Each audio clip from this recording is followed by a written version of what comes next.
In November 2023, Detroit police say a man opened fire on his own brother, a shooting that left him facing assault with intent to murder, strangulation, and multiple felony weapons charges as a convicted felon. His name is Carnell McCreary, and when he walked into the 36th District Court, he didn't bring a defense attorney, he brought a legal theory. Calling himself a sovereign citizen, McCreary refused his own legal name, invoked UCC contract law and 19th century treaties, and demanded judges produce personal bond numbers before he'd recognize their authority. What follows is hearing after hearing, where the court tries to move the case forward, while McCreary insists it has no power to touch him at all. Does it work? Stay with us. Which legally denotes a corporation.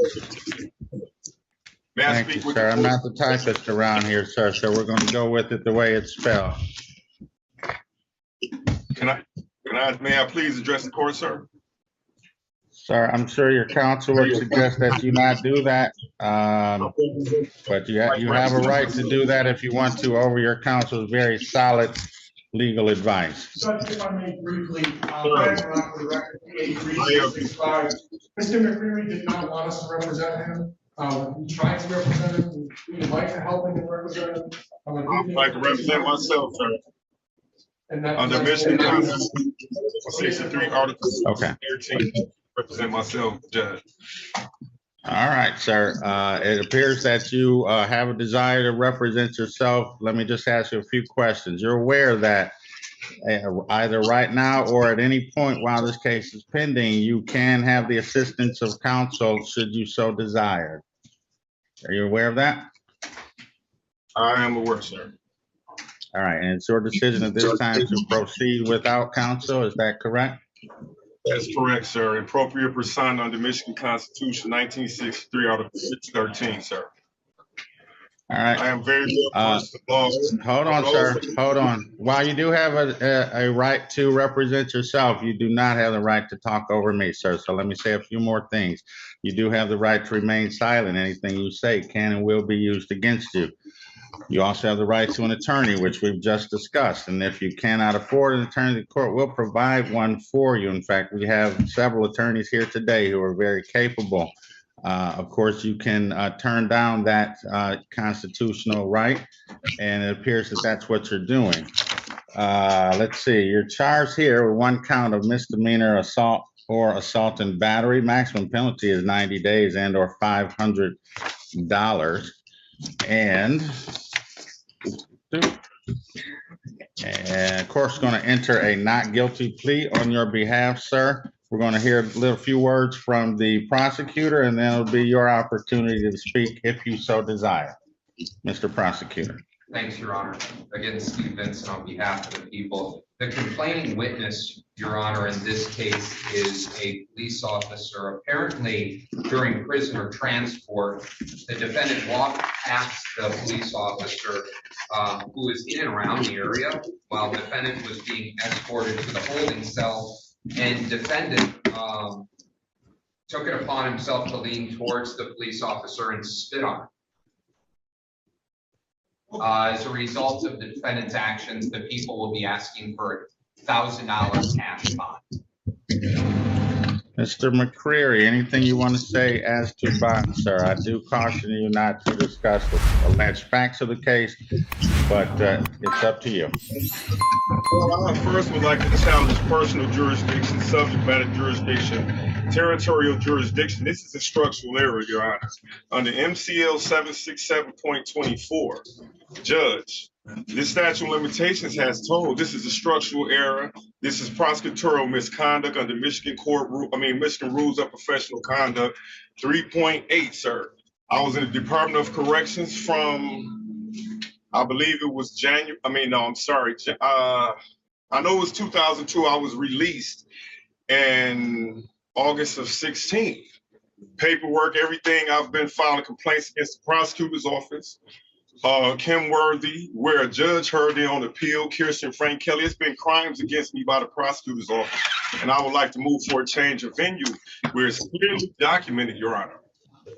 And the statute of limitations has told, I don't know nothing about this case. Why wasn't I processed or liens checked before I was released from prison? I've been home 6.5 years, Your Honor. This is a crime in violation of misconduct in office, MCL 750.505. Also 18 USC 241, 242 per the federal statute. Embler versus Patchman, the prosecutor does not have absolute immunity. Judge, and I exercise the common law. I demand that this case be heard under the common law, Judge. I've been home 6.5 years. No threat to anyone. I've been working. I have had 5 children since I've been home. I'm a grandfather. I have 2 grandchildren, 1 on the way. And I've been trying my best, and people have been calling, making false complaints on me, and it's well documented. I've tried to press charges, and the prosecutor won't do anything. This is selective prosecution, vindictive prosecution as well. It's all documented, sir. And I ask that this case, I would like again to challenge personal subject matter and territorial jurisdiction. Under MCL 767.24, the statute of limitations have told. They have been notified of any pending warrants or anything else while I was incarcerated before I was released. I've been home 6.5 years, haven't been a threat to the community, haven't been a threat to anyone. People have made false complaints on me, and I filed police reports with the Department of Justice, the FBI, the state police, and DPD, the 10th precinct. And it's documented, and they don't want to let me press charges. This is selective prosecution, Judge. So Thank I you, ask sir, for dismissal. All right, motion to dismiss is denied. I don't have the authority to dismiss the case. The issues you raised, sir, are more properly brought before the judge who's going to hear this case, which will be Judge Bryant, and you can raise those issues at your next hearing. What I will do at this time is set bond as follows. Counsel, what was your request? People were requesting $1,000 cash as a result of the actions in this case. Okay. I object. He just said he's being vindictive, Your Honor. I object. Sir, do you have any financial means with which to post a bond of any type today? I have $300 on one credit card, and I have $40 on another card, sir. And I'll be more than happy to give you whatever I have. I've been trying, Judge. I have tenants. I have my home. I have kids I need to get home. I haven't been a threat to the community. People have been lying on me, Judge. And it's well documented, man. And I told myself on personal report. And again, I object under UCC 1-308. I reserve my rights not to be compelled to perform under any contract or commercial agreement that I did not enter into knowingly, voluntarily, and intentionally. Furthermore, I do not accept the liability of revealed contracts. Also, I would like to cite a case to the court, Foy versus City of Berea. 58 federal third. Sir, I don't mean to cut you off, but I do not have the authority to dismiss as you requested. So it doesn't do you any good to give me all the citations. You can raise all of that with Judge Bryant on your next court date, okay? So court's going to set bond at $1,000, 10%. That'll be $100 to you, sir, which you've indicated is an affordable bond. I got my card. Yeah. Yes, sir. If for whatever reason you don't post, you'll have an affordable bond hearing tomorrow morning. But if you do post, you don't have to worry about tomorrow morning. Your next court date will be in front of Judge Bryant on June the 7th here in 36th District Court for a pretrial. And I'm sure that she will entertain your motions at that time. Thank you, sir. Thank you. Sure. Can I ask you a question? Sure. Can I ask you a question? Go ahead. Yes, sir. Go right ahead. I would like to state this, that the prosecutor is under oath under Article 6, Section 3. Right now, they're violating their oath. There is a case called U.S. versus Will. When they have jurisdiction to act and they don't act, and if they don't have jurisdiction to act, it's treason against the U.S. Constitution, sir, under the common law. Okay. I ask that you send this matter to the Michigan Attorney Grievance Commission, Judge, because of misconduct on Kim Worthy and her subordinates. Okay, sir. Again, that's something you can raise with Judge Bryant when you see her in June. Also, with regard to the bond redetermination date. That will be Wednesday, should you not post. If you post, you don't have to worry about it. If you don't post, that will be bond redetermination on Wednesday morning in front of Judge McConico here in 36th District Court. Thank you, sir. You can step aside. Use my credit card when you get to the county. Okay. You say what now? When you go to the county. I can't post. Can I have somebody call somebody to post? Somebody post up there. Okay, yeah. Yeah. Because I got them. A pretrial conference, and Mr. McCreary, I understand that you are representing yourself. So how do you wish to proceed, sir? First and foremost, if I may address the court and ask the court a few questions, with all due respect, may I speak? I don't answer questions to counsel. I don't answer questions. That's not my role. Well, I just wanted to say, you know, when I first came onto the Zoom, I felt that this court was disrespectful and restrained my First Amendment right to allocate myself here in this courtroom.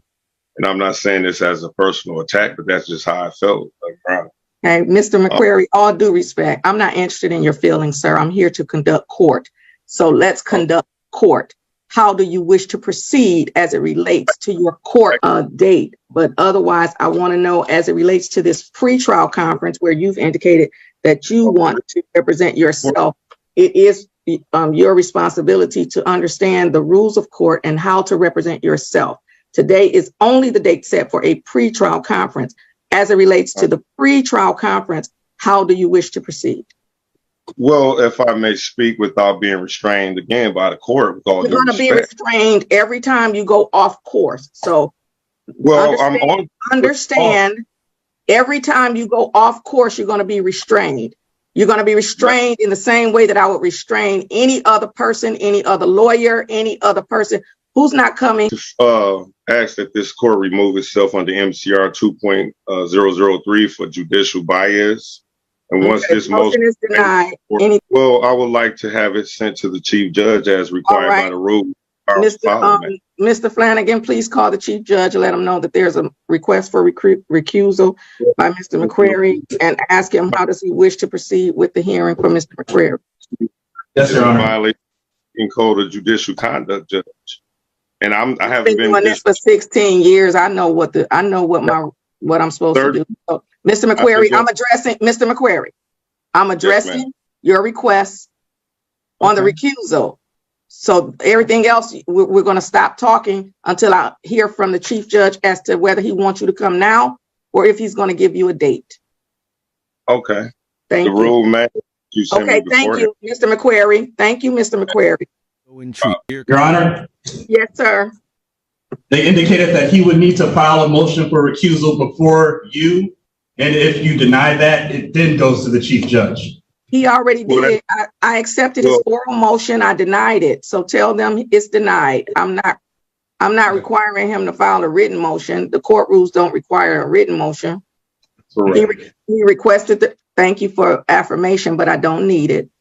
He requested the recusal and I denied it. So ask them how do they want to proceed. I can sign an order of denial if they want me to just do an order of denial, but I've denied the recusal request. Yes, Your Honor, the order of denial needs to be signed. And then they're going to give him a date. In past times, some chief judges take the matter up immediately. So I just want to know, do they want me to give them a date? Okay. Your Honor, no date. They said just sign the order and we'll bring it up. They'll contact them for a date. All right. So, Mr. McCreary, please contact my courtroom. Make sure that my clerk has your current contact information. And apparently the chief judge's office is going to contact you with respect to your request for recusal. I will sign an order denying your request and then forward that to the chief. Okay. Who do my call?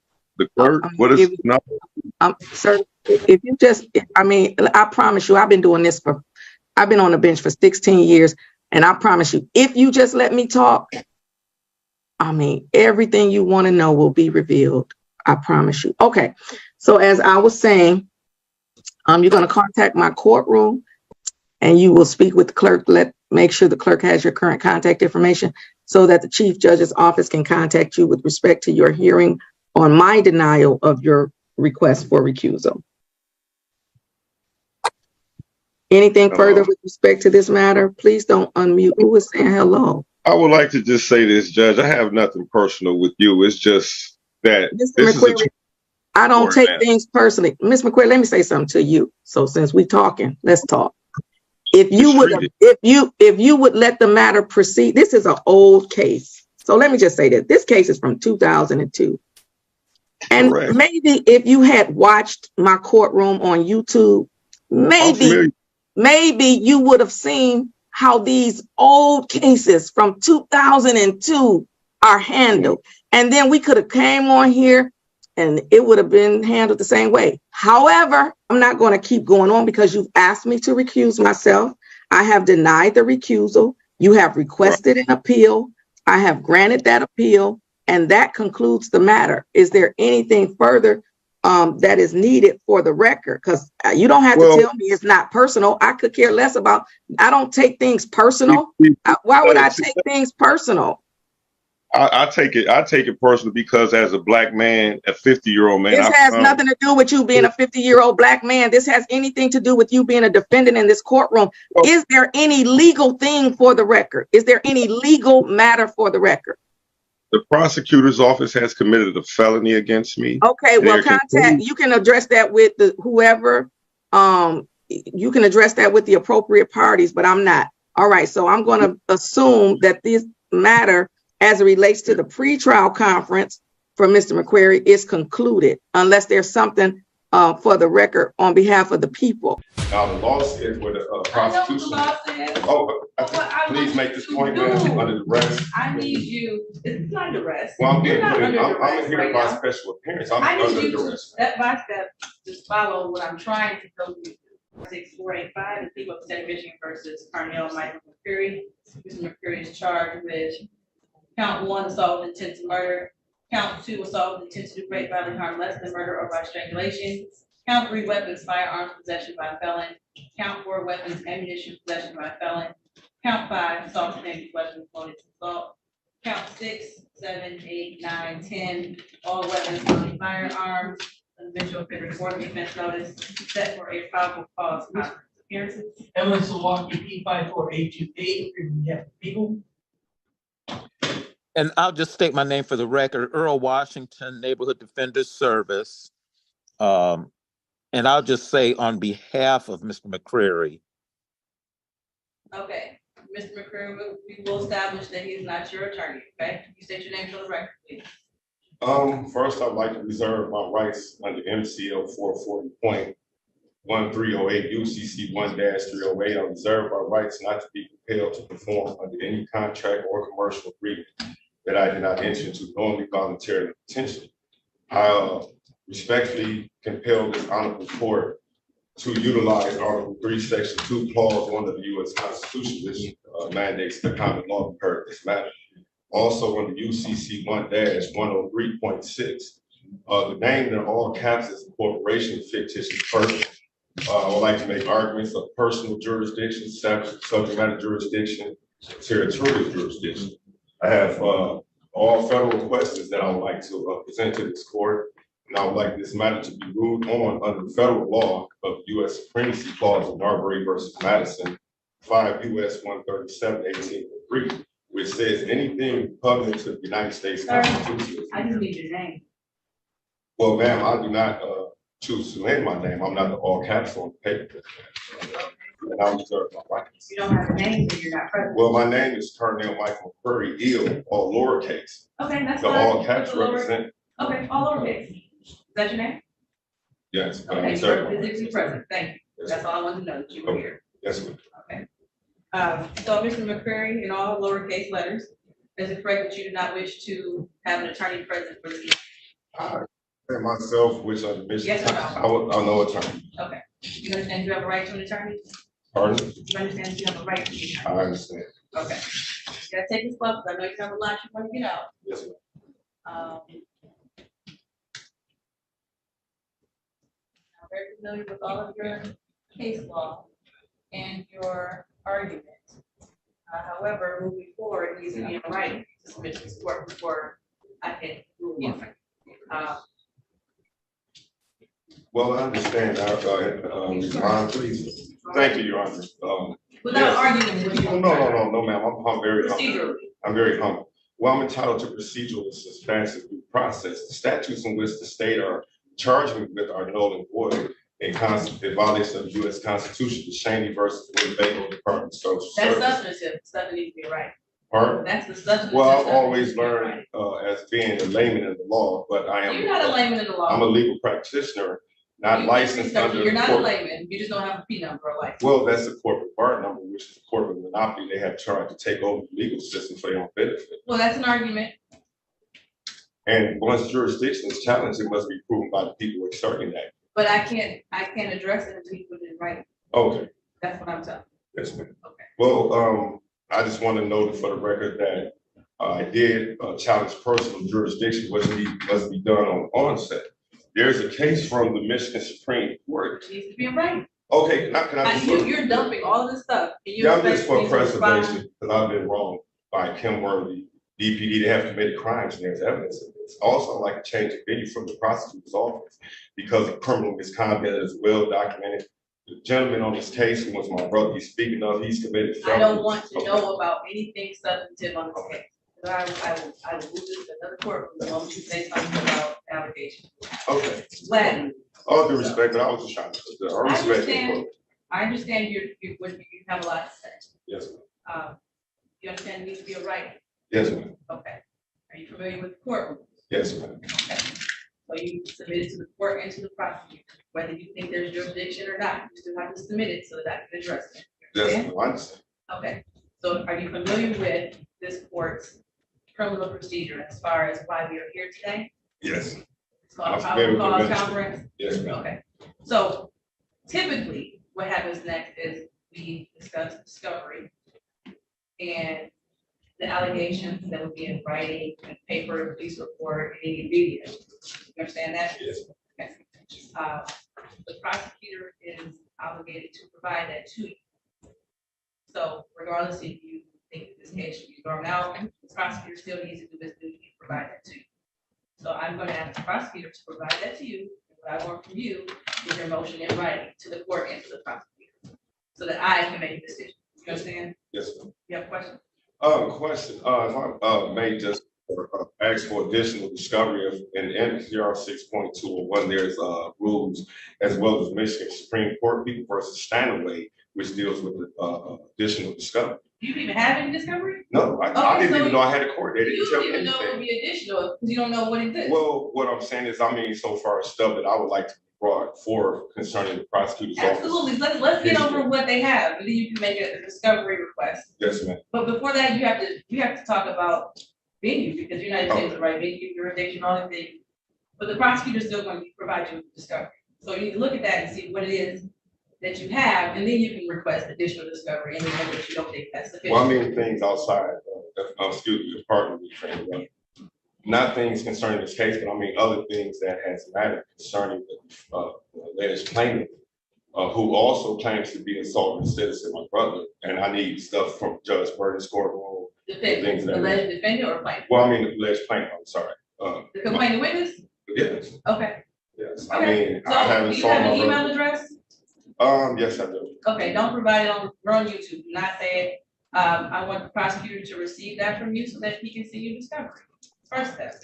Also, Mayor, I asked a question regarding what you said about YouTube. Yes. I know under the First Amendment, we have a right to record in public buildings, and also I would like to challenge. Is it a right? Yes, it's constitutional right under the First Amendment. Okay, with no exceptions?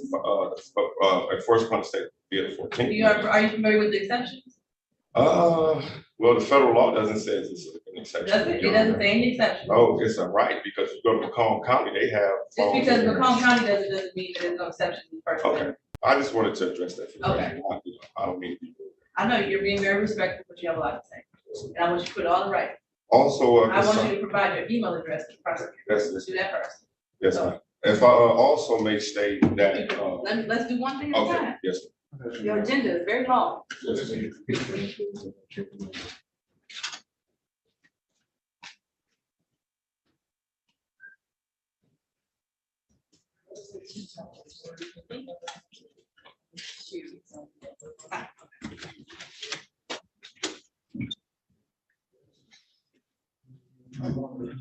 Okay, so for the record, you have provided your email address to the prosecutor, right? Yes. Okay, so the next thing is, I want you to submit your motion in writing, okay? That's now that you spoke about being that represented myself appropriately signed up under My choice. yes, under Michigan Constitution of 1963, Article 113. When it concerns I'm on home confinement. I need to go to the law library. I need to work to pay bills. I'm not a threat to society. I let the officers in. The officers even stated that, what would I want to say? They even stated that, hey, you were very professional, et cetera, et cetera.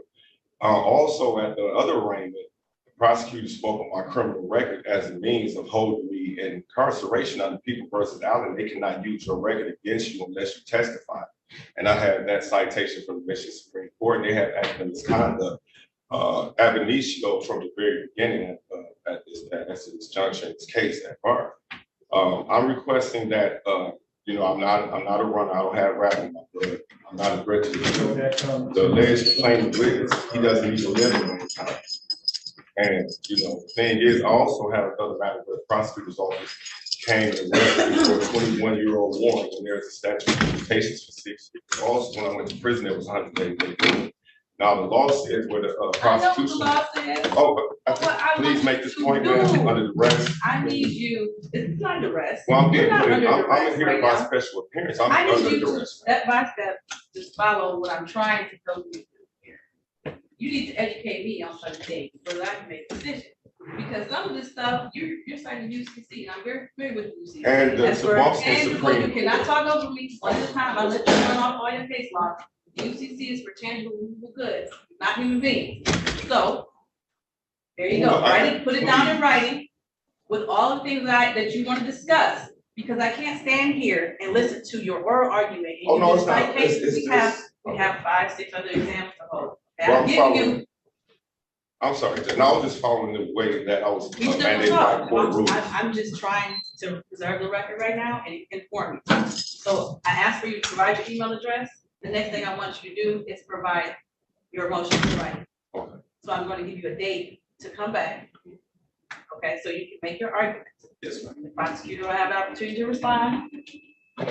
However they want to, or report to the court, which as you say. So I will have you back here. Today is the 5th. I want you back here on May 9th. Okay, that's the first thing. You will address bond. Okay. Yes, ma'am. So May 19th. In time. It's gonna take a minute. You come at 8:30? Oh, yeah, I got up this morning, so I didn't even know I came down here just a goodwill, so I won't get caught up, with cases. And that's what I was trying to address, if I'm allowed to go You'll work. be here at 8:30. Yes, on May ma'am, yes, 19th. ma'am. Okay. And that's what I was saying, if I go to the law library. Okay, to work. let me, court date first, and fine. Mrs. Long, you have everything? Yeah, Oh, we won't be here. We'll be in training. That's why there's nothing on the calendar. I wanted a day where it was done. So let's do, May 22nd. That's not a good day. I won't be here. Can you do May 24th? Oh, yeah, I'm on your, here about the rest, man, force and coercion. So I have to comply with the court's order until we can litigate this, What you want to comply with? Oh, no, I have to do what the law tells me, because I'm under threat of force and coercion. Hold on, don't start talking yet. Let me break it down. So May 24th at 8:30 is the date, okay? is that PCC? Motion here. Motion here, okay, thank you.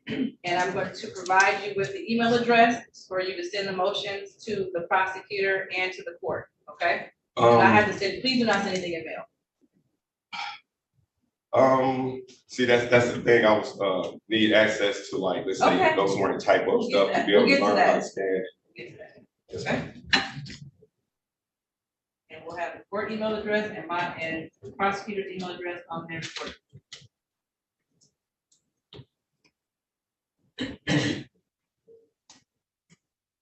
May I speak with the prosecutors? Being that I'm co-counsel, I would like to speak with them maybe about a potential contractual offer agreement so we can rectify it. I'm counsel and he's the counsel. That's what I'm saying. I'm not considered a defendant to where if I was, being represented by me, I would be able to talk him or her or whomever's in charge. Yes, ma'am. And just so you know, Attorney Washington is on standby. Okay. In the event that you ever request an attorney, he's well apprised and knows what's going on. That's what he's here. Yes, ma'am. This is a constitutional right. You have an attorney. You know. He's not going to say anything unless you request that you need an attorney. Okay? Oh no, I'm fully versed in the law from A to Z, and I know the system's in and out. That's wonderful. If I may address the fact of speaking with the prosecutor, because we state a lot of money. I don't have a problem with the state, but what my question is, take me under Michigan rules of professional conduct. Okay. All right. So now the bond. You are on house arrest? Yeah, I'm on time. They say no, I can't. Tether or house arrest? House arrest. I don't have your bond. It was 10% with tether, no house. I can't leave the house. And I'm trying to be able to move to go. Let me print it out and read, because I can't go. I can't listen to you. I have. Okay. Thank you.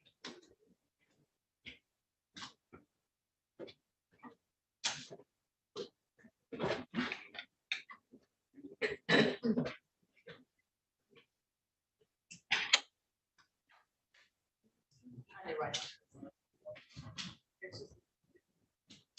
Prosecutor and the court. Yeah, the court division. Thank you. All right. Right, you said 10,000, 10%.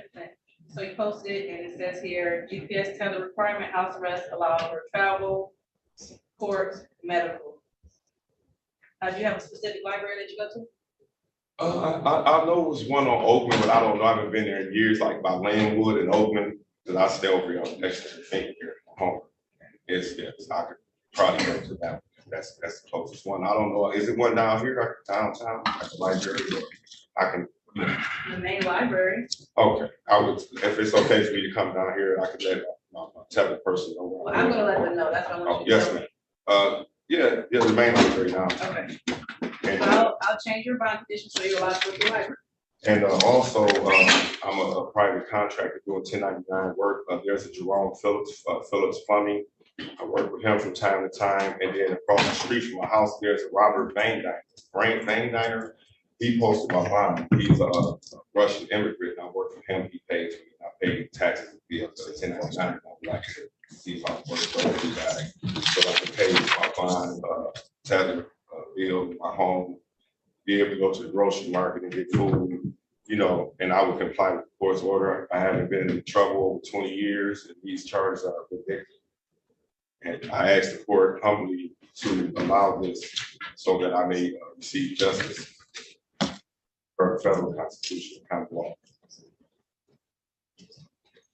Well, you have a responsibility. I granted just to allow me to go to the library. Yeah, yeah, Your Honor, we have a problem with that. These are multiple weapons charges, possession by a felon, assault, murder.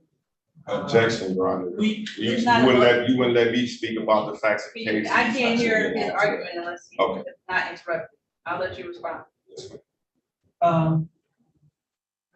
We object. I object too, because if you can speak about stuff, I have the right. Just being impartial under the Code of Judicial Conduct, County 1, that the judiciary is for the benefit of the litigants, not the judiciary. Code of Judicial County 2B, the court must adhere to Constitution and use equal protection and equal treatment in this matter. And again, since he's making an argument, I challenge personal jurisdiction, subject matter jurisdiction, territorial jurisdiction must be proven by the prosecutor. These allegations under Opera versus United States are hearsay. You must have cooperative evidence. At this moment, I would like to file with Michigan habeas corpus under MCL 3.303. And I'm file that as well with the rest of your motion. Pardon? File that with the rest of your motion. Okay, but my point is, if he's making an argument, I have the right under due process of the 14th Amendment procedural, the statute due process and the 14th Amendment to the same arguments and things of this nature. Under 3.8, this prosecutor was acting in misconduct. 3.8 what? Pardon? 3.8 of what? The Michigan Rules of Professional Conduct issued down by the Supreme Court of the State of Michigan. He has a duty to ensure that the defendant has a fair trial, that justice is based on evidence, not speculation or whatever else. And then he's remaining silent the whole time. There's a tacit agreement by him remaining silent. There he's bequeathing everything that I'm saying is being true. He has to rebut that once the jurisdiction For a bond is hearing? brought. Pardon? For a bond hearing. No, I'm just saying That's what, we're addressing bond. well, he's speaking about allegations of the case. But that's and part I'm of the bond defending hearing. myself. It's part of the bond hearing. So. But he can't listen, mention so that. my question to you is, do you have enough time if motions are submitted by the 19th to respond on Said the the 24th? 24th. Or do you want more time? I like a little bit more time. Okay, Well, see, we can settle this all if you let me speak. no, I'm not doing this thing with you. I need to write it. You're throwing out rules from all of. No, I'm not saying so far as litigation, but I'm saying the county, I don't have a problem with the county corporation, state corporation, it's the person that they're working with is a criminal. He has a record, like Kim Worthy made a list saying that police officers can't testify in court. So to allow my brother to testify in court, You're that's. still arguing subject matter that I need you to. Okay.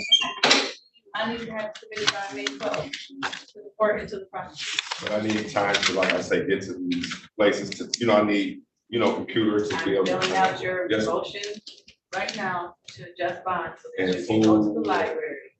I need to go to the market, work, I thank you, Judge, for being humble.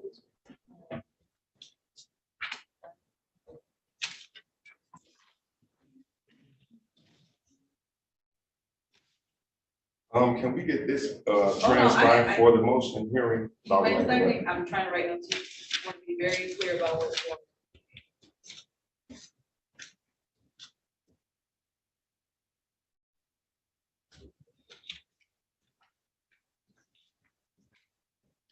And where can I find this tape on YouTube?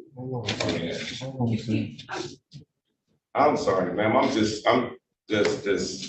anxious because I have done.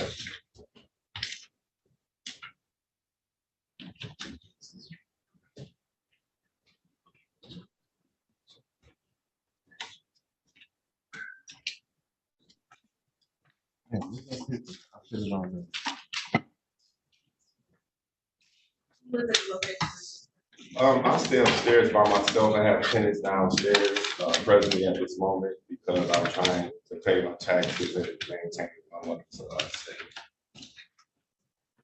So, Mr. Curry, I know that you were objecting to the prosecutor's response to the bond adjustment, excuse me. I'm going to allow you to go to the library. And as far as everything else at this point, I'm not going to adjust bond. Okay? Are you familiar with?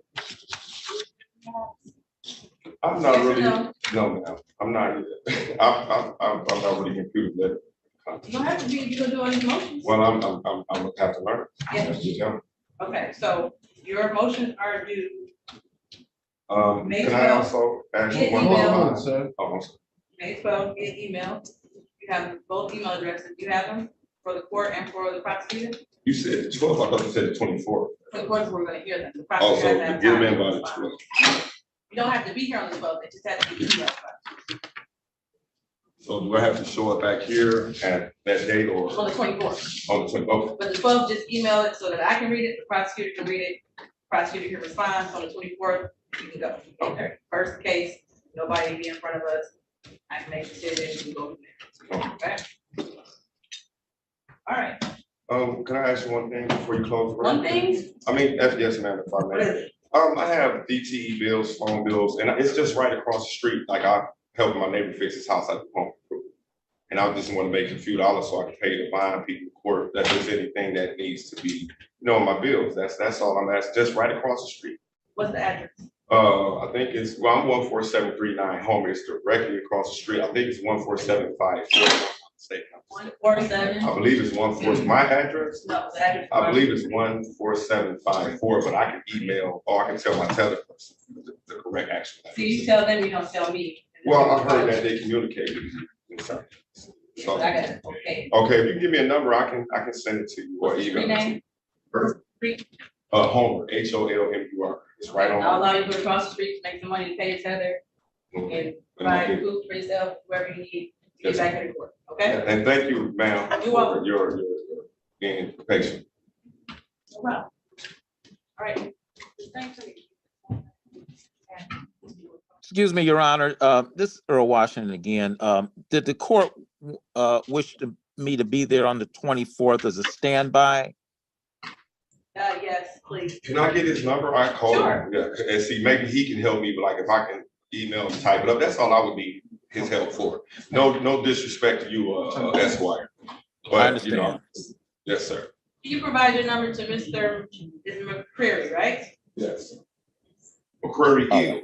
It is E, capital E-L. Not L. It's pronounced L, but it sounds like E.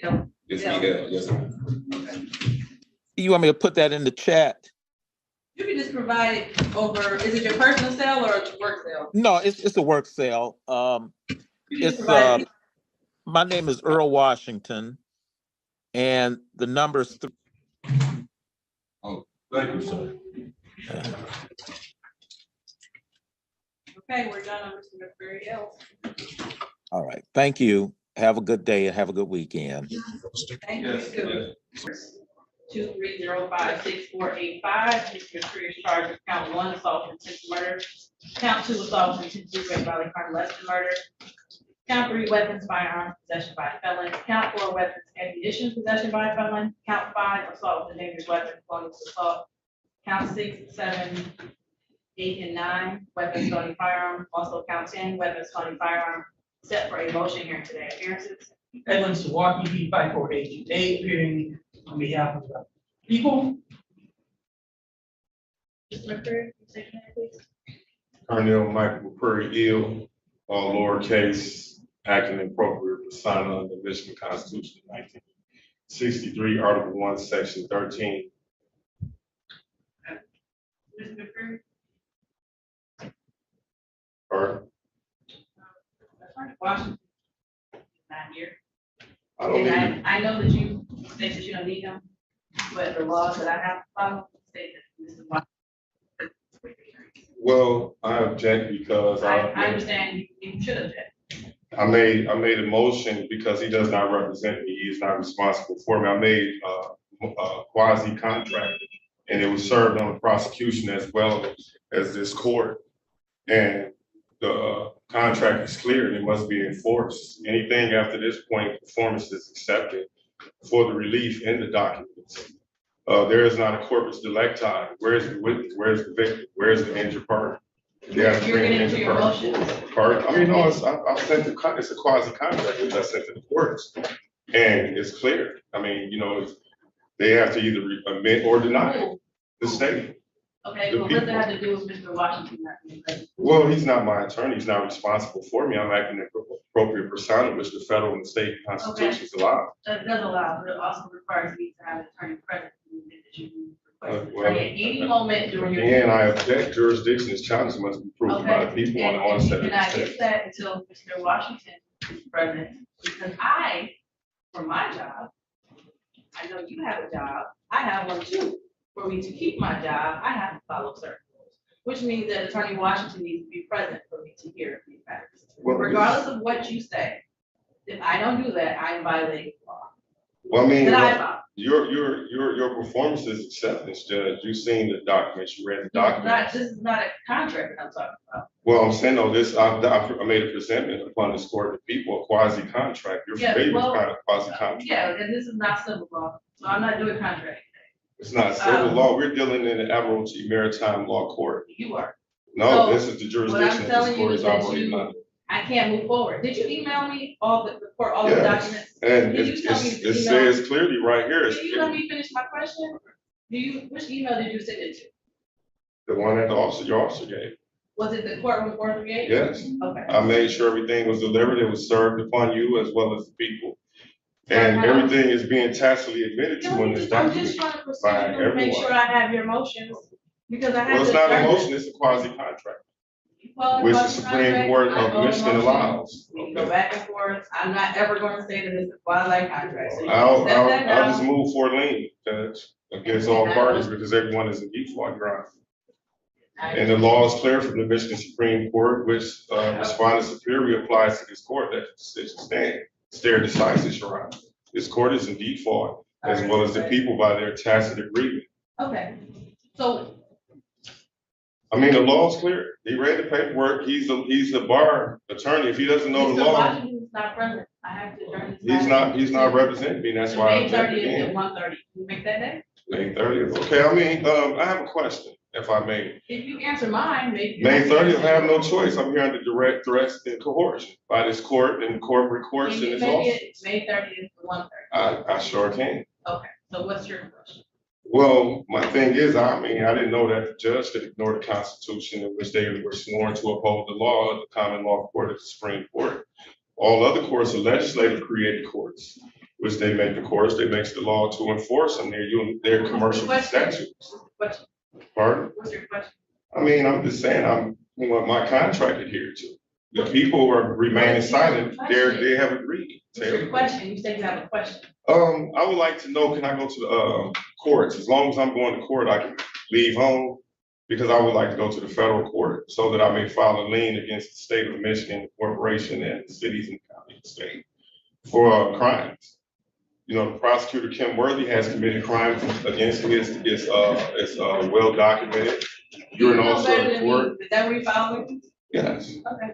I mean, you are an officer of the court. You swore to uphold the law, and the people were acting criminal against me, and it's well documented. I have the alleged complaining witness on this case, Norman McCreary, has perjured himself. Your brother? Yes, I have documents here I'd like to admit to the court, so that I can impeach him. And like Kim Worthy has issued a list saying. That would be something that happens during testimony. Ma'am, what I'm just saying, jurisdictional challenge.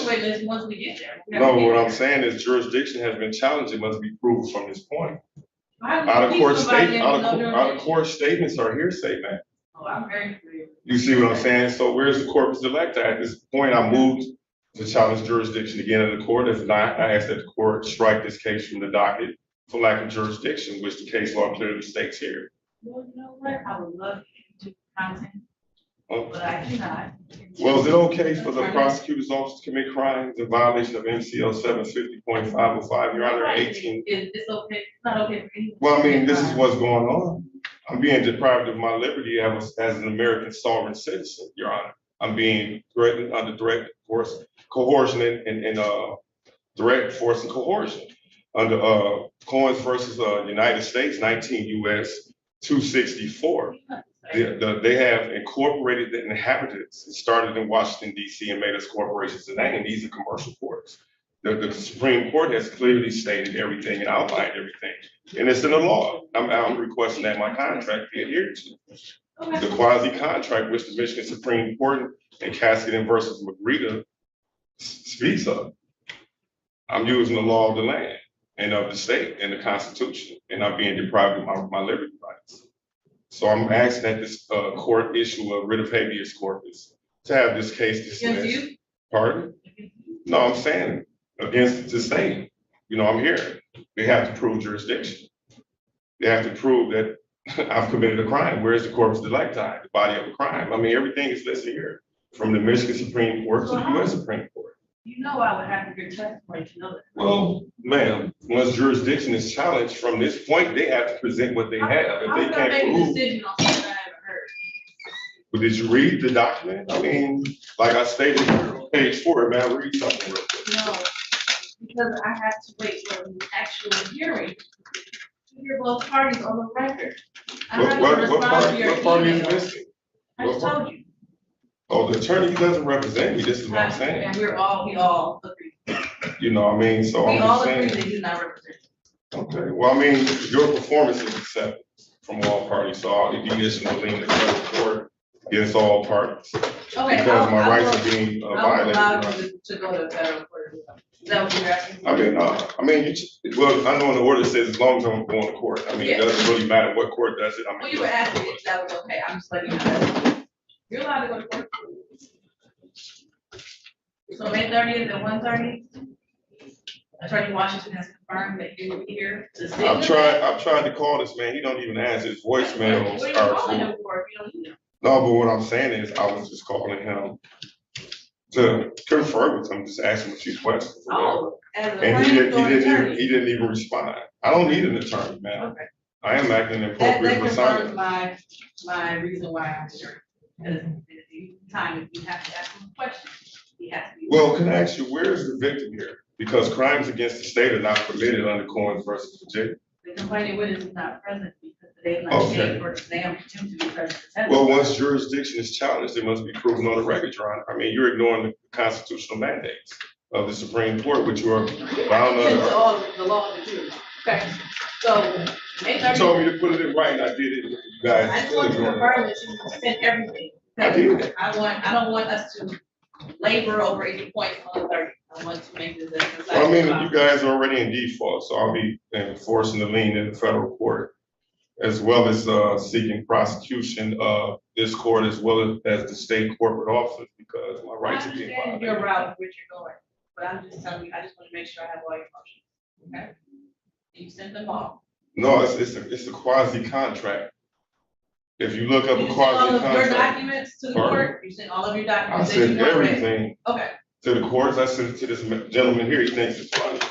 But see, what he doesn't know, his tacit, It doesn't matter remaining what he silent, thinks. he agrees to everything Mr. that's McCreary, done. I don't care what he thinks. Yeah, I don't. statutes I are don't- commercial, Your Honor. Okay. And this is what the courts are enforcing, commercial Therefore, statutes against we will citizens. see you on the 30th, 1:30, okay? You think for the people? Your performance is accepted. I just want to state this on the record. Because right now he wants to speak, but before the hand, he doesn't want to admit or deny what's been presented. He just said His- there's nothing his- to his say sup- for the record, so his he sup- does not want to speak. Well, may I say this? His supervisor has committed felonies in this well documented. I did 15 years in You 8 should call the months. police in. I did. I contacted FBI, everybody. No one is doing that. I'm being denied as a sovereign citizen my rights. That's an executive branch function. Well, you say what now? It's judicial branch, we don't Well, report but crime. what I'm saying is the court sua sponte, if the court feels that there's been a violation of the law, the court has the power to enforce the law. If you look at People versus, what was the case? People versus Hampton, where Judge Crockett at the time overruled the jury's decision, and the Michigan Supreme Court ruled that where a judge feels something is being violated The or. jury's decision. We haven't Well, even no, I'm been just to saying, an exam. it shows you that you have the power To to get to a overrule. jury, there has to be jurisdiction. I'm challenging Get there. jurisdiction I now. know. So we have to get there, Mr. McCreary. You're a legal practitioner, you're licensed, an attorney, you're an elected, judge, you know the law. And the law is being violated, going back to Coins versus Virginia, they made us slaves in names, in corporate, capital letters. 19 US 264, Coins versus Virginia. Everything that is being done is unconstitutional, it's criminal. I am an American citizen, not a corporate citizen, in all cases. And this court is using commercial law. Even this flag that is being flown is a military court, Admiralty Maritime Court, and it's all Supreme Court. You can laugh all they want, but the Supreme Court saying this. Nobody's laughing. No, this man thinks stuff is funny, but I'm gonna have his job. Nobody's And laughing. his supervisor, Kim Worthy, is a criminal. And I mean, and I'm being respectful, excuse me, but I'm just saying I've been through too much. I lost my mother in prison. Now I got my own brother who is a known liar. He made court affidavits to the court. What's his I name? don't want to hear Freddie Mr. G. McCreary Burton. about your brother right now, okay? You have the opportunity to talk about all of that. I scheduled it at 1:30 this time. we Okay, can so a we'll little have the afternoon. jurisdictional challenge on this day. I mean, he has to prove jurisdiction. That goes to the very authority of this court in the state law, federal and Everything that you constitutional. want to talk about, you can talk about on the 30th, All right. okay? I have, you give me something with his name so I can file an attorney grievance complaint. I have Kim Worthy's information in her file. But right now he's acting in behalf of her and I would like to file an attorney grievance complaint. So can you give me this gentleman's name and his P number so I may contact attorney grievance board? You put on the record, you can speak Well, to him as counsel, you're representing yourself, you can talk to Mr. Well, Milwaukee. Did you refuse he's to give being you his criminal. name? Pardon? Did he refuse to give you his name? Okay, so we'll go off the record, May 30th at 1:30. And you can speak to the prosecutor as you represent yourself. All right, we're on the record. This is people of State of Michigan versus Carnell McCreary, 2356485. Mr. McCreary is charged with count 1 assault, attempted murder, count 2 assault, to do great bodily harm less than murder or by strangulation. Count 3 weapons, firearms, possession by felon. Count 4 weapons, ammunition, possession by felon. Count 5 assault with dangerous weapons on the law. Count 6, 7, 8, 9, 10 weapons, starting firearm with habitual offender 4th offense set for a hearing today. Appearances. Edwin Sawaki, P5488, appearing on behalf of the people. And Lauren Yerkesian on behalf of the people, P37104. Carnell McCreary, ill or lowercase, natural person, not a person. If I may ask the court a question, address the court. And good afternoon, Your Honor. Earl Washington, Neighborhood Defender Service, P31383, as the standby attorney. What's your question? First, I would like to object, no disrespect to Esquire here, but he does not represent me. Okay. Yes, but the prosecution. Your objection has been noted on the record. And the You have a prosecution and them are. You have a question? Yes. What's the question? I didn't know that the court would allow the prosecution to commit felonies in violation of state and federal That's law. not a question, that's a statement. Okay, so we have a. Also, the question You're is. not gonna talk over me today. All right. So we have Attorney Washington as standby counsel. He does not represent you, but in the event that you need help, he's there to help you. This is your request that we're on here today, so you may begin with your request to the court. He's not representing me. We've already established Yes. that. So you can begin. Yes. I have your documentation here, so you can start. I haven't had anything from the prosecutor's office. You gave the prosecution 2 orders to give me discovery under People versus Davey. The 225 Michigan Appeals 592 violation of a discovery order is grounds for dismissal. Also, I would like that the court, as well as the people, provide their bond numbers, their licenses to practice law. Yes, and their oath of office. Because right now at this point, I'm being violated. I would like to also have Kim Worthy here, the chief prosecutor, because she has committed crimes past and present. I would like a change of venue because DPD has been continuously retaliating over years. It's well documented. People have been lying, making false complaints. They're usually known perjurers. I've made reports with Detroit police, and I'm not being given the same rights as any other citizen. A person is being called in, and they're saying, well, hey, Mr. McCreary did this and did that. They come to my house. They bang on my door. They're impeding upon my freedoms, my sovereignty. They're a corporation. Corporations cannot act upon natural persons. Now, the case of Coins versus Virginia, 19 U.S. page 264, says that it started in D.C. They incorporated inhabitants of D.C. and the states, other states. I am not a corporation. As I stated numerously in the beginning of this case, ab initio, I reserve my rights not to be compelled to perform under any contract or commercial agreement. I am a Moorish national sovereign. This court, as well as the people, have violated the Moroccan-American Treaty of Peace and Friendship of 28 June of 1786. Now, this quasi-contract that I presented to the courts, per the Michigan Supreme Court, the U.S. Supreme Court, this matter has already been litigated. And this court, as well as the people, are in default. And again, they refuse to give me their bond numbers, their names, and things of that nature so that I may properly file a lien in the federal court, as well as I'm preparing a 42 U.S.C. 1983 case. Again, the state has no duty to protect private citizens from private citizens under the Cheney versus Winnebago Department of Social Services 489 U.S. 189, 1989. If you go all the way back to the civil rights cases, the 13th and the 14th Amendments were created to protect African Americans from discrimination by city, county, and state and federal governments. And it also says in this case as well that they have no duty to protect private citizens from private citizens. So to compel performance of these corporate statutes, which it speaks about in Coins versus Virginia, again, 19 U.S. page 264, they created statutes to corporately punish the inhabitants of the city of Washington and the District of Columbia, and it went down into the other federal territories as well as the cities, counties, and the state governments. And they're committing fraud against the people. These these statutes that they have me charged with are unconstitutional. And I ask even though you're in default, I'm giving the state another chance, but this right here is already locked in. They're in default because the law says where they have a legal or moral duty to respond. Their silence is their acquiescence, their tacit agreement. So they're in default, Your Honor.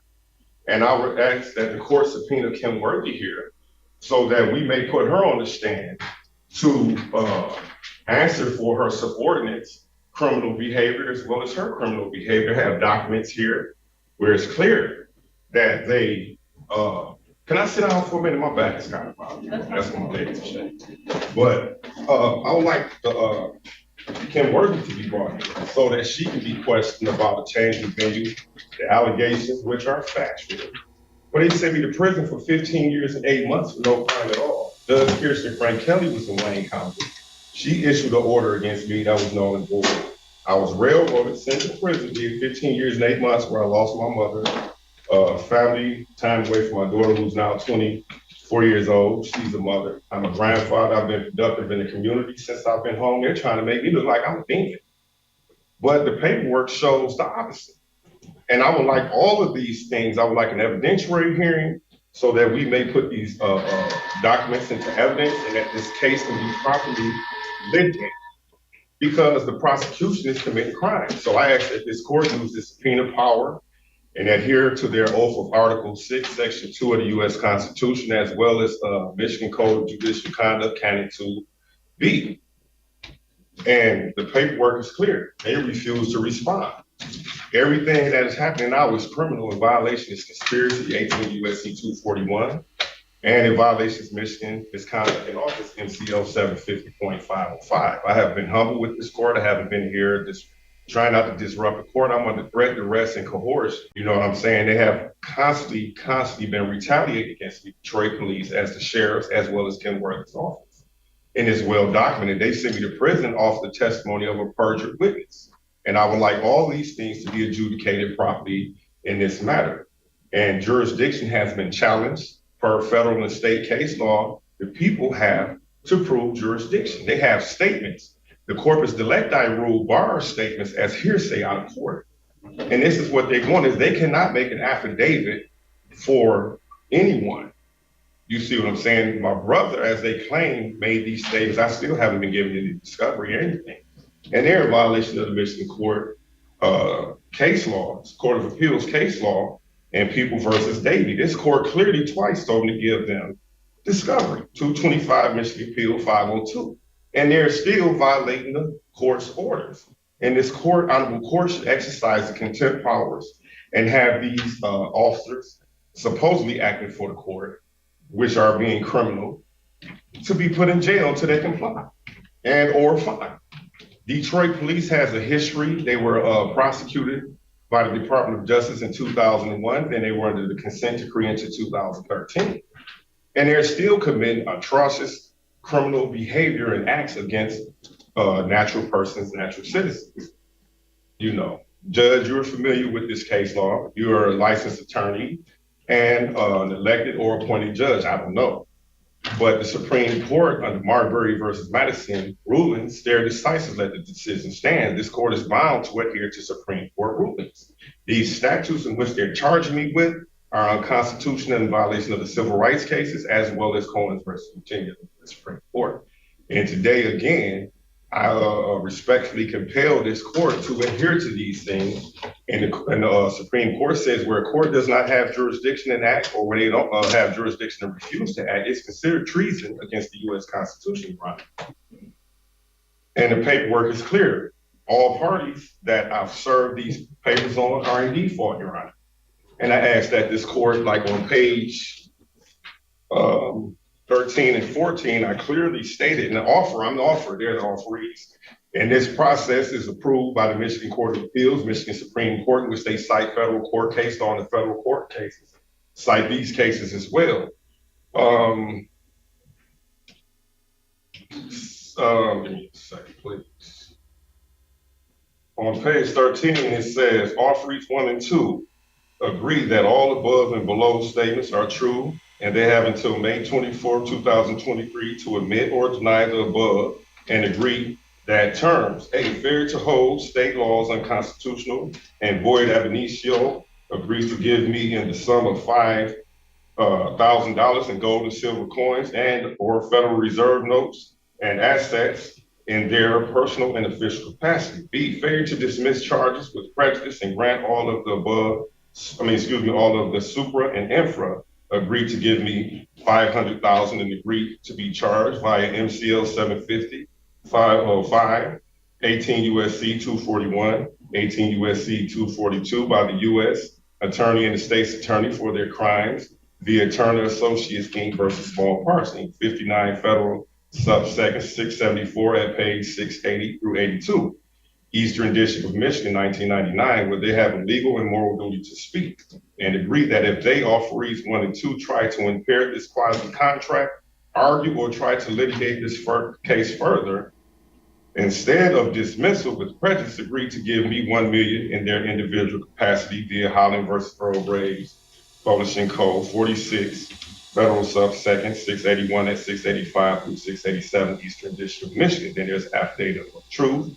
I, Carnell McCreary, says that the above is true and correct, and email these pleadings to Offerees 1 and 2, which is Kim Worthy, as well as this court on May 10th of 2023, and I signed it. The law is clear, Judge, and this court must enforce the law as written by the higher courts. This court is an administrative district court acting on a corporate level, and they cannot conflict, basically issue their rulings in conflict with federal Supreme Court rulings, which they have taken an oath to do so. If this honorable court refused to do so, it would be treason against the U.S. Constitution. And I ask that this case be dismissed at this juncture because statements, I have not been given anything by the prosecution and the people. And I would also ask that this court exercise the subpoena power and have Kim Worthy come here. She's not God. She's not a queen. She's not an empress or anything. She's an elected official. And her history precedes herself as committing crimes against citizens like Devontae Safford, Daryl Siggers, all these people that they're saying that they're trying to help get out of prison under the wrongful convictions unit. Valerie R. Newman was my former attorney. And that also makes it a conflict of interest because Judge Kirsten Frank Kelly heard her on appeal. She let the judge do it, and I had to do almost 16 years in prison for a crime where there was no legal jurisdiction at all. And there's documented evidence, paperwork, court seal, signature, and I'm being criminally retaliated against by the people. There's no way they can wiggle their way out of this, and I would like these things to be adjudicated and evidence. I would like an evidentiary hearing so we can admit evidence and or suppress evidence. I haven't been given discovery. I didn't even know I had court the first time I came. I had to go online and look it up. These are the games that they're playing. And I would like their oaths of office, their bonds, as well as other things. Because they're committing felonies, Your Honor.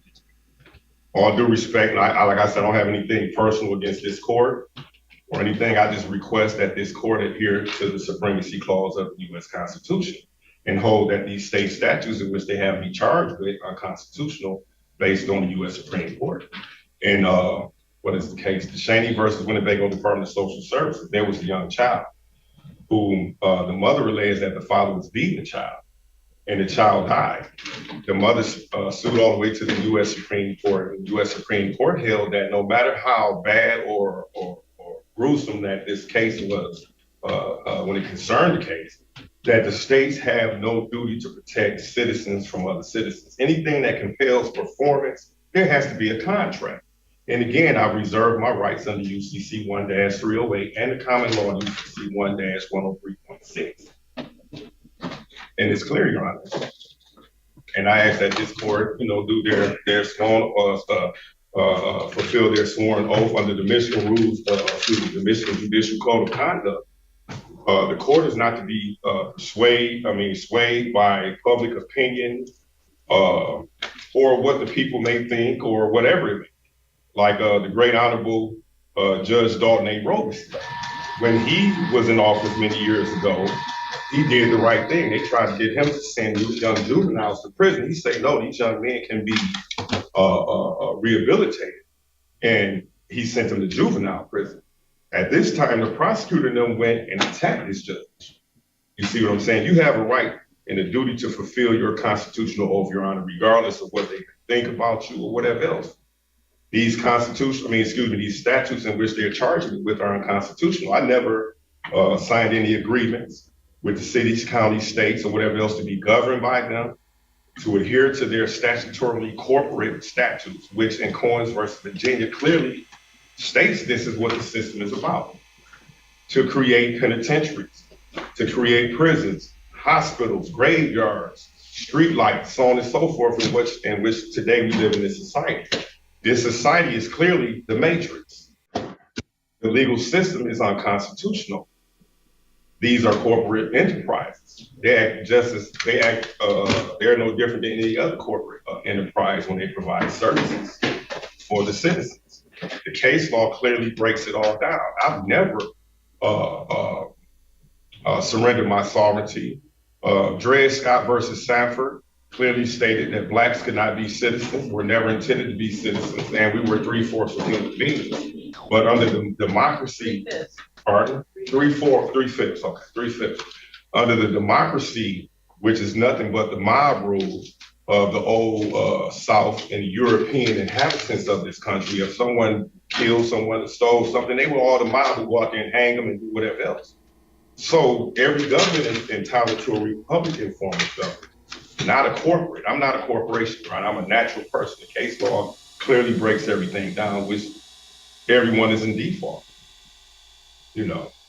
So I just ask that this court dismiss this case at this juncture. If the court does not, I demand under the Supremacy Clause, the subpoena power of this court, to have Kim Worthy brought in so we can have an evidentiary hearing before we go any further. Because how can a criminal prosecute or allege that I'm a criminal when they're committing all the crimes, Judge? Since I've been home, I've been making reports of police and other things, violations of law against me at the precinct. And no one listens to me. They just ignore me. But when people call and say, well, hey, Mr. McCreary did this, Mr. McCreary did that, they come, then it's found out nothing happened. You see what I'm saying? Like they even borrowed me from the Secretary of State because I was in there trying to conduct business. Oh, well, we got a call that you threatened somebody. Oh, we found out you're free to go, but they just don't want you in here. That's not how this government works. Or the so-called democracy in which you guys call it, but it's supposed to be a Republican form. So. Okay, people have to respond. Thank you, Your Honor. We're here because Mr. McCreary, the defendant, is charged with 10 felony counts. I've heard a lot of law quoted today. Everything from contract to treaties, corporate, but the only type of law that matters today is criminal law. And under our state constitution, this court has jurisdiction. Article 4, Section 15, the circuit court shall have original jurisdiction in the matters not prohibited by law, appellate jurisdiction from all inferior courts and tribunals except for otherwise provided by law, power to issue, hear, and determine prerogative remedial writs, supervisory and general control over inferior courts and tribunals within their respective jurisdictions, therefore is the Supreme Court, and the jurisdiction of other cases and matters as provided by the Supreme Court.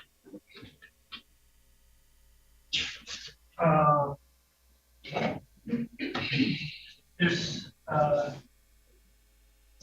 MCL section 767.1, several circuit courts of the state, the recorder's court, and any court of record having jurisdiction of criminal causes shall process and may exercise the same power and jurisdiction to hear, try, and determine prosecutions upon information for crimes, misdemeanors, and offenses, to issue writs and process and do all other acts therein as they possess and may exercise cases of prosecution upon indictment.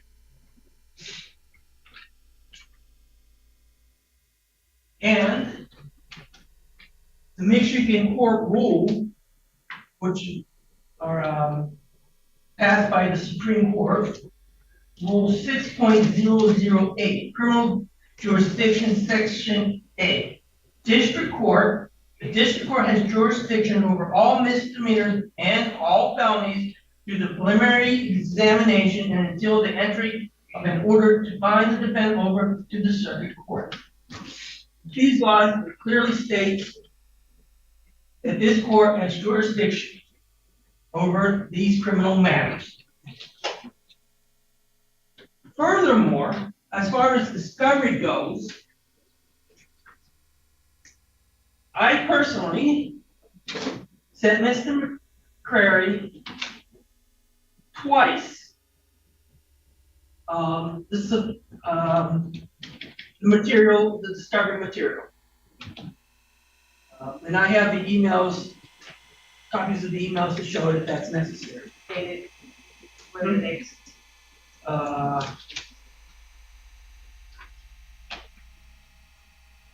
Dates are not on here. May 24th, which was last week, and May 5th. So we've sent in the discovery that we have twice now. What email? And I'll just ask what email, because it's not here. the second email, I paste and copied off the email that I received from with his documentation. Just here. So the people would ask that defendant's motion be denied and this matter is set for preliminary examination, where the people will have to show by probable cause that a crime was permitted in the jurisdiction of this court in Detroit, state of Michigan, county of Wayne, and that crime under probable cause was committed by Mr. McCreary. Thank you. Can I have a rebuttal? Okay, thank you, Your Honor. This gentleman, what's your name again, sir? Sawaki. Mr. Sawaki must be, in no disrespect to him or the court. Well, no, I'm not. No, what I'm saying is, based on his analogy, he's very delusional because the supremacy clause overrides state constitution as well as state laws of Marbury versus Madison, 5 U.S. 137 since 1803. Secondly, in Shaney versus Winnebago Department of Social Services, the U.S. Supreme Court is clear in 489 U.S. 189, 1989, and the civil rights cases, 109 U.S.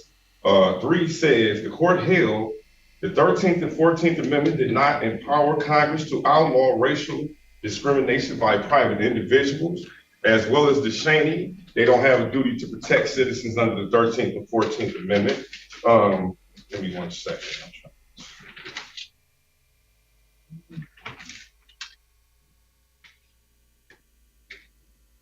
Okay, give me a second.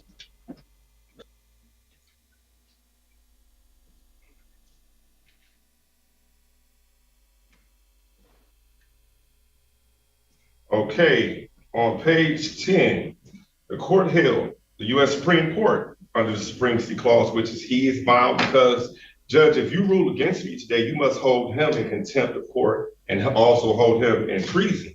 The court held the legislative authority of the Union must first make an act of crime, affix a punishment to it, and declare the court that shall have jurisdiction of the offense. Certain applying powers must necessarily result to our courts of justice, but jurisdiction of crimes against the state is not amongst those powers, Judge. See Hudson versus Goodwin, 7 U.S. 32 at 33 and 34, 1812. This is still good law, Judge.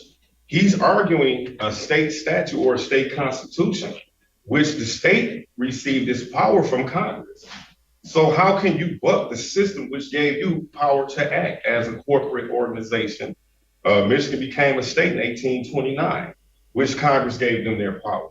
The U.S. Supreme Court clearly says that, like they say, people of the state of Michigan versus me. You're saying I committed a crime against the state. The Constitution just clearly says that from the U.S. Supreme Court justices in the unanimous decision in which this court, as well as the prosecution under Article 6, Section 3, the executive department has sworn to uphold, as well as the lawyer's oath in the Michigan Bar Journal. Amongst other things, they're committing felonies, and this court cannot conspire or enter into conspiracy with these individuals to violate my constitutional rights, Judge. And the law is clear. One more thing, if I may. My driver's license. And page 20. You have one? Pardon? You have a driver's license? Yes, ma'am. But let me, I'm about to go here. And agree that at the onset of these unlawful attacks by the corporations and its criminal agents, that he did reserve his rights under UCC 1-308, MCL 440-1308, UCC 1-103.6, Siege offers driver's license. I reserve my rights on my driver's license, Judge, so the state knows this. I've never entered in because I was compelled to have a driver's license. And what I'm saying is they're committing treason. First issue, can I see the email? I just want to make sure that I can give you my phone. I've never gotten anything. I have to show where I sent him the stuff, but I never got that back. No, oh, let's say I didn't see it.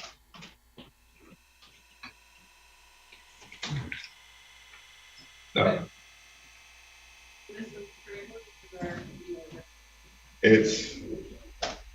It's Carnell, C-A-R-E, which I wrote it down for him. C-R-E? Pardon? Can you spell the whole thing again? It's Carnell McCreary, M-C-C, it's M-C-C-R-E-A-R-Y. Okay. Also, there's a case I didn't bring with me today where concerning this type of document, he's trying to title this a motion, Judge, so it's a quasi-contract which is recognized by the Michigan Supreme Court. Between you two as what it is. Pardon? You think it's a quasi-contract, he believes it to be a motion. That's the way it is. That's what it is. Well, the federal law says that he cannot just see, and here the Supreme Court said that I'm the legislator of this contract. Okay. The litigation. Yeah, your contract. Yeah, this is in the Supreme Court. They have to obey the Supreme Court. Object. I object, Your Honor. There are some elements that people like to respond to. I haven't finished my oration. I'll give you, it's gonna take a couple seconds. One of those emails, he is Michigan in there. That's not my fault. They violate your order. Yes, ma'am. Okay. Is the other one? One of them has it spelled correctly, one of them does not. So you should have received one of them. Nothing. Right, and neither one of them came back as bad email. Okay. All right. So, Mr. McCreary, I don't know why you're not receiving discovery. You did not receive it. He didn't send. Can we subpoena Google and litigate this and show that he hasn't sent anything? This is not a trial. This is not an evidentiary hearing. Well, can I say one more thing? After we get done today, confirm your email address. You can send a test email to make sure that he received it. Well, he did. It showed me that he got my paperwork. He admitted in the last receipt that he received my paperwork. And so why would he send it? Well, why wouldn't I get it back? My email is legit. It's my phone right here. Okay. Also a jurisdictional challenge. Before we get to that, Adrian said something you want to respond before we read. Yes, Your Honor, I do want to make a record. This defendant has already availed himself to the jurisdiction of the courts of the state by admitting to having a driver's license. And also further add that the 10th Amendment has allotted and given police powers to the states, which then allows the state to create criminal laws under which this defendant must avail himself to. I further add that, again, as the court has acknowledged, that this defendant has at least once received the discovery to his emails, to his correct email. So any more allegations of not receiving discovery would be improper, given that we have it at least proven that he has it at least once. And there have been no additions or corrections since the discovery was done the first time. Okay, May I Mr. respond? McCreary, I'm gonna wrap this up. You can respond and. Yeah, just briefly, if I may. Sure. Well, this young lady here, to basically Mr. Sessions, respond, Mr. Sessions, to respond to her statements in Michigan, they're locking people up for not having a driver's license. I was compelled, there are people getting but I locked up reserve my for rights. This was murdering the people law. as well. Pardon? People getting locked up for murder as well. Well, I understand that, but what I'm saying is the corpus delicti, they're going off written statements. You know the corpus delicti rule on the Michigan Supreme Court case, as well as the federal court case. Where's the body of a crime? They're saying ammunition, all this, that. Where's the guns at? Where's the victim at? Strangulation, where's all this? Where's the medical? I wouldn't know because we haven't And had then, an exam. okay, but no, jurisdiction, once it's challenged, it must be proven by the people. This is state and federal law from the Michigan court. So I'm demanding that I mean, they're already in default, but still, again, I'm demanding jurisdiction be challenged, personal subject matter and territorial jurisdiction. Even when I was in prison, I had interactions with Kim Worthy, chief prosecuting officer for the state, and I reserved my rights then in prior proceedings, as well as I was compelled to obtain a driver's license. And I reserved my rights. That's all the law mandates, that I reserve my rights, which I have done. And right now, this lady, Mrs. Prosecutor, I can't remember her name, and Mrs. Sisson, Esquire Sisson, and this gentleman here, they're in conspiracy and violating federal and state law. They're committing crimes, and I demand that their oath of office, their law, their license to practice law, amongst other things, be given to me, as well as their bond, as well as you, Judge, Your Honor.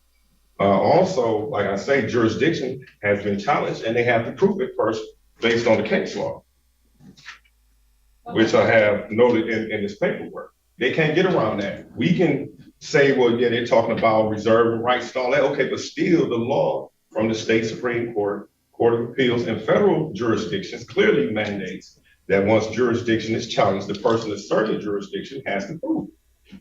And all they have is statements. Under the corpus delicti rule, out of court statements is not evidence, so these charges should be dismissed. Where is the body of the crime, Judge? You went to law school, you're a practitioner. I don't know because I haven't heard testimony, no. Well, that's not how it works with jurisdiction. That's how, so, do you have any last? Well, I would like. Statements, because I mean, okay, I would like to challenge jurisdiction again, which I have done from the onset of this case. Personal, subject matter, and territorial jurisdiction. State and federal case law is clear, in which this court, being inferior to the higher courts, must adhere to their oath of office, their bond, and so on and so forth, their license to practice law, and the Michigan rules of Code of Judicial Conduct, and must compel the people to prove jurisdiction, which they're asserting. Where's the proof? You have to show this court.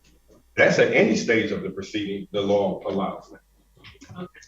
So on discovery, I saw paperwork confirming the email address that you provided to the court is now on the record, that discovery was sent.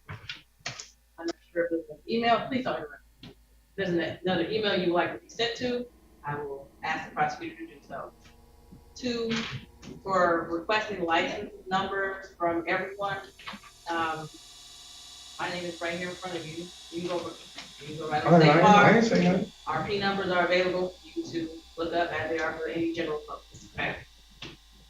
As far as venue, jurisdiction, and you mentioned this, you don't know whether I was appointed or elected, I was both. So I took an oath, uphold the Constitution of the United States, the Constitution of this state to the best of my ability. And with that, I hear cases that were committed, crimes that were allegedly committed in the city of Detroit. That is the venue for this court.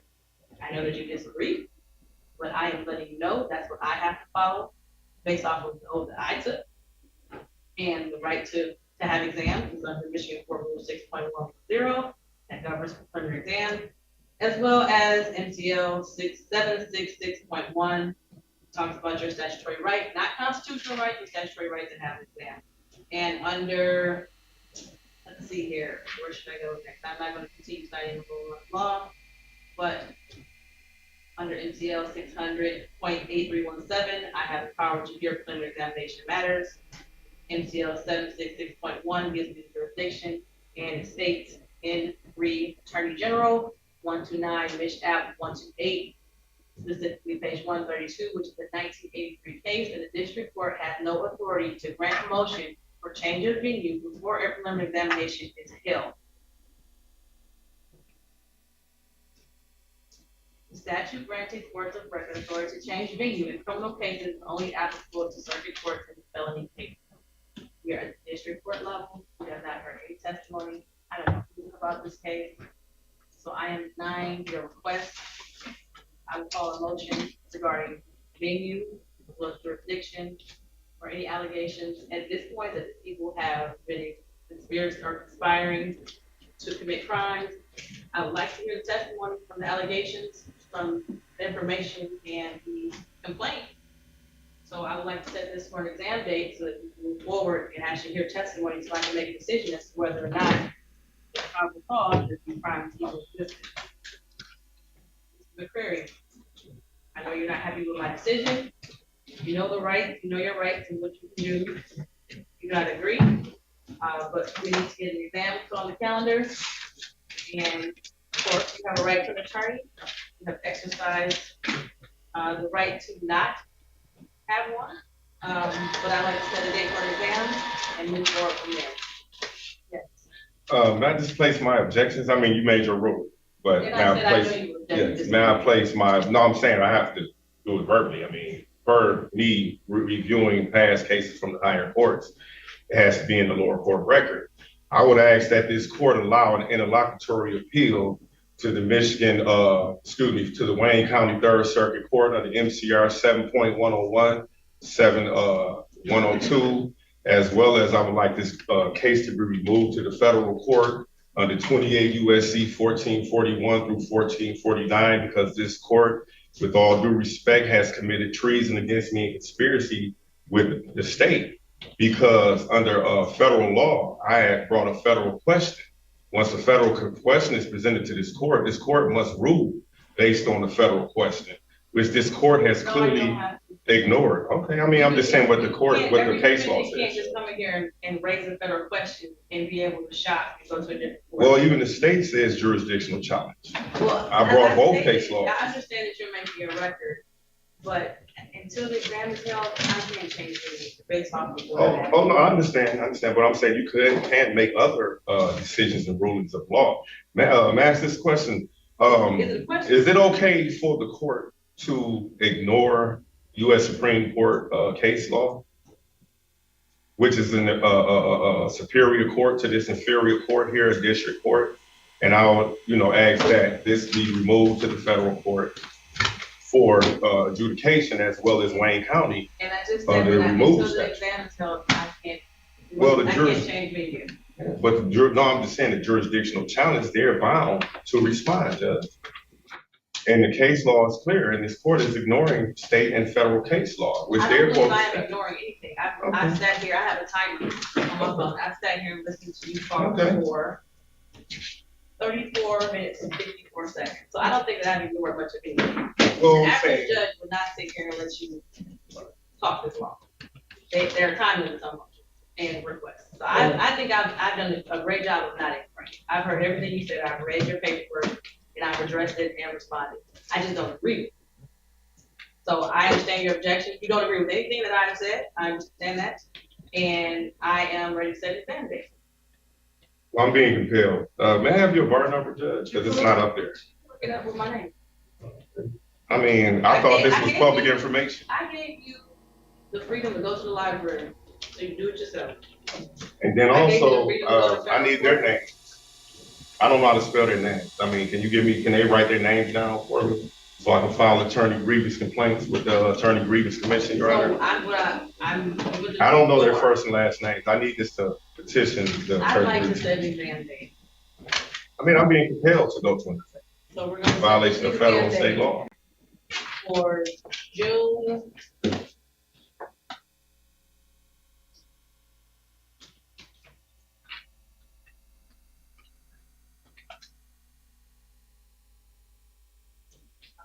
June 13th. I don't know if that works. Yeah, that's my birthday. Y'all trying to bring me on my birthday. Your Honor, I'm not in court that day. Okay, let's not do that day. Well, but does that disagree with you? I'm not gonna have to hear first. Okay, I mean, I would like their names, that's all I need, so I can go to the federal courts, things of that name. I mean, I'm being compelled. Judge, right now, you have me here under threat, duress and coercion. I can't even work to support myself. I allowed you to work. Well, it's across the street, but that's not every day. That's what you asked And for. people have been contacting me. Okay, no, I understand, but people have been contacting me about a job. I've been in the community, I've been home from You want to address bond? We can address bond after we get an exam date. Well, I'm just gonna have a tether on. I'm not gonna run out in the door and let them get me. Going to do, but I want to set an exam date. I mean, I'm compelled. I mean, that's your call. Okay, I need to set an exam date still, whether you feel compelled or not. June 15th. I'm here that day, Your Honor. Okay. I'm here as a standby, Your Honor. Okay. Mr. McCreary, can you do 9:30? I mean, I'll be here. Yeah. Anytime you want me here, I'll be here. But I would also need, I mean, they're saying about the email, why can't they just print it off like they used to back in the day? It's a violation of MCR 6.201, like when I asked for their bond numbers and other things. You just asked. That's pertinent. I did, and they told me they weren't gonna do Your it Honor, the last time we were here. Mr. McCreary, that's a recommendation letter. I have 15 pages of discovery that I am now handing to the defendant.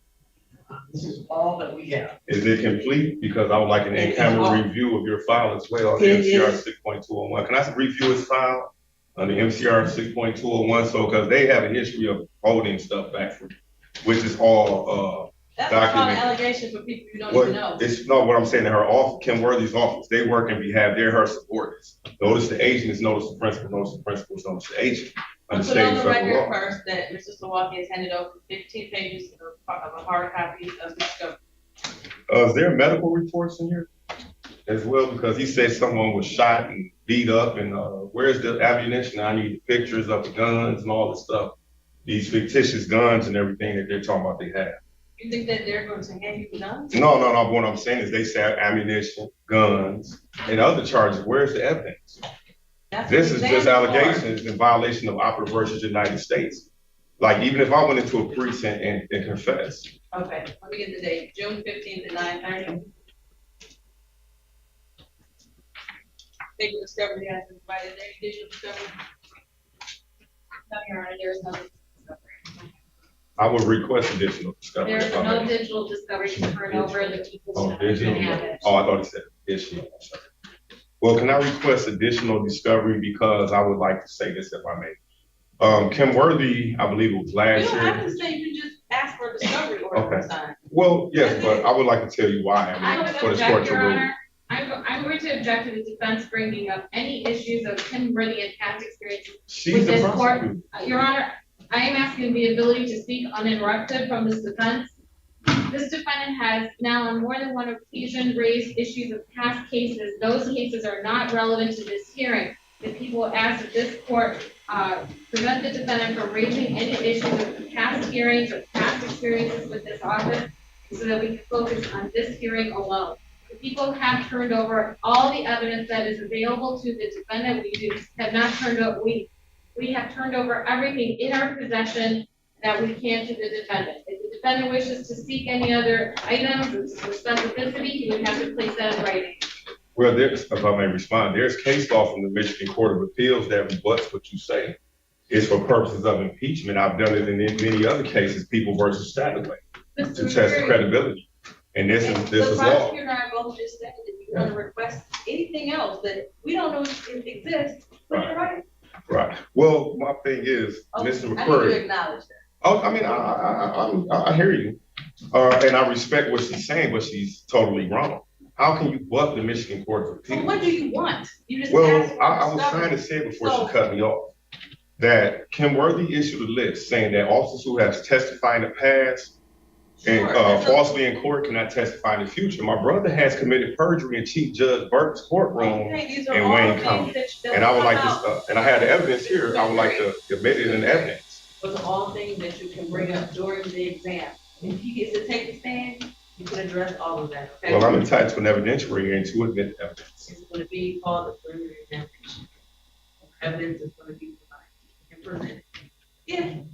complaining witness shows up, okay? Well, I hope he does, because it's not gonna look good for him. And they refuse to prosecute him for crimes against me. My question is, do you still want to move forward representing yourself on the exam? Definitely, yeah. Okay. I'm entitled to that under the First Amendment to the U.S. Constitution, Article 1, Section 13 of the Michigan Constitution. Procedurally, so that we can be prepared for the 14th, how we're going to move, or 15th, whether you want an attorney or not. That's all. So if you do, Mr. Washington needs to prepare. If not, then we're going to continue our how we're. Well, I request that all prosecution witnesses be put on the stand per the court rule, as well as the defense witnesses. You can call them to the stand. You have a right to call witnesses. So if you want them on the stand, you have to call them as your witness. I would like to call Kim Worthy. How do I go about doing this? Getting your subpoena power, your assistant of subpoena power to bring her into court, because the case law is clear from the Michigan Court of Appeals that I can bring in evidence from prior cases where the prosecution has committed criminal and constitutional violations. I'm not bringing Kim Worthy on the stand unless she was a witness. I'm saying she's the chief officer. If she's not a witness in this case, I'm not calling her to the stand. Well, can I call her? I can call her as a witness, which you just said. Subpoena her. Okay. So can the court assist me with that? In the subpoena? That's what you have Mr. Washington for. I'm not involved in helping you with your case. That's not my job. Well, sua sponte, the law says sua sponte, you can. I'm not helping you with your case. I mean, I'm not trying to get you. I'm saying so far as the issuing the order for subpoena to bring her in, as well as other witnesses. I have other witnesses. Mr. Washington is a very trained and knowledgeable attorney. He can tell you what you do if you like to. All right, anything from either party? Can you give me your name, sir? And both of you guys' names, so I may file a grievance. I mean, who's gonna willingly say, here's my name, so you can file a grievance? Well, I mean, that's the law. This is the law. The law for the Michigan Supreme Court. Honor, just so that the record is clear, both Mr. Salviki and I placed our names and key numbers on the record at the start of this case. Our names are also in emails that were sent with the discovery to the defendant. So we're gonna go off the record. We're done with this for today. Okay, did your officers have a warrant when they arrested? No. Judge, I move for dismissal at this juncture because there's nothing authorized by the prosecutor or anyone else. And he just stated he arrested me without a warrant. This is a crime. Now you had a chief judge that just heard my motion to deny me because they're your supervisor. He's the supervisor of these officers. If they move at his direction. If they don't move at his direction, that means they're vigilantes, Judge. They're just doing what they want to do. Did you know under MCL 750.505 misconduct office that is a 5-year felony that you have committed against me, sir? Based on lack of evidence and no warrant, sir? I'm going to object. Well, the objection is not founded, Mr. Prosecutor. Let him have his, what is it? I don't know what's objection. Relevancy, defendant's testifying, he's accusing of crimes. Argumentative. And then I would have time to prepare these motions and documents. And I'm being railroaded by this court as well as people who just admitted they have no warrants, they had no evidence. I mean, the high court, that's why I'm at the district court level. Mr. McCreary, do you have any witnesses? I would like to call the chief officer that's the investigator on this case, and I also object to him not calling any other witnesses at this juncture because there's a witness list. And I would like all witnesses to be brought here so that I may properly examine and cross-examine these witnesses because they don't have a warrant, Judge. Like after we had the hearing when he attested to court, I just had 15 pages. This is all that we have. Where's the warrant, Judge? How am I charged? Where are magistrate's signature? So as far as this is the probable cause here, this is not let me finish. This is not trial, okay? So the people do not have to present anything but what is known show probable cause, not beyond a reasonable doubt. So if they want to call one witness, they can. You want to call the officer in charge of the case? Well, can I call all the policemen that are on the list? Since he's not calling. You need to offer of proof. Pardon? Offer of proof as to why you need to call them. Well, because their investigation. This is what I want to question them as to their investigation. How now the law is I cannot be tried for a crime that I haven't been charged with. There has to be a complaint warrant and a request for a warrant, and there's not. anything here. How was I even charged, Judge? And there's no warrant. So, And out of the 15 pages, I looked, and that's a violation of the Fourth Amendment to the U.S. Constitution, Judge. great, you said you wanted to call the officer in charge? Yes, it's the officer in charge. Okay. And the other officers. Now, that I will are- allow for the officer in charge because he's here, correct, Mr. Walkie? Correct. Okay. For the rest of them, you did not subpoena or bring anyone today. for Well, the- I didn't know he was not going to put them on here. They're It's on not the his list. job to call your witnesses. No, what I'm saying is they're on his list as witnesses, and I would like to basically get the court to He have did a not clear provide a understanding. witness list for an exam. It's a In list here. discovery and investigation report, I believe, is that what you're referring to? Yeah, right here, the prosecutor's office witness list. I have a right to this. Okay, And I would so like to cross you have a examine. right to interview them and subpoena them to come to court. Well, And to you ask establish, the people to make them available to interview also before. yeah, I understand. Okay, today we're here. Well, under And- 6.10, it says I have a right to examine, cross-examine the witnesses of the prosecutor as well as myself. You do. And they had an investigation. I would like the court to have a clear understanding so these charges can or cannot be established properly under the due I process. will allow you to call any witnesses that you have subpoenaed that are here today, as well as the people's witness who is officer in charge on this case who is also. Would you like to Man. call that? Mr. Martin? Oh, yes, but may I object to the court's denial of my Sixth Amendment right to call witnesses and also in the MCR 6.110, because to establish a proper investigation, this court to be full aware of what is going on with this case and evidence concerning this case. I mean, these officers have to be brought forward so that we can ask them how they did the investigation. And I believe that is a matter that you may, if it gets bound over, can address at trial. There were several motions. It's the proper cause here, Mr. McCreary, very venerable. Well, I mean, the rules are clear and under due process, They the don't seem statute to of be due clear process. because you still talking. Well, may I address the court? I mean, you give him the full rights to speak, but I'm always cut off. Well, it's because you're saying things that really aren't relevant. So the officer in charge is here. Do you want to call that person to stand? I definitely will. Step up to the court reporter, give her your name and spelling.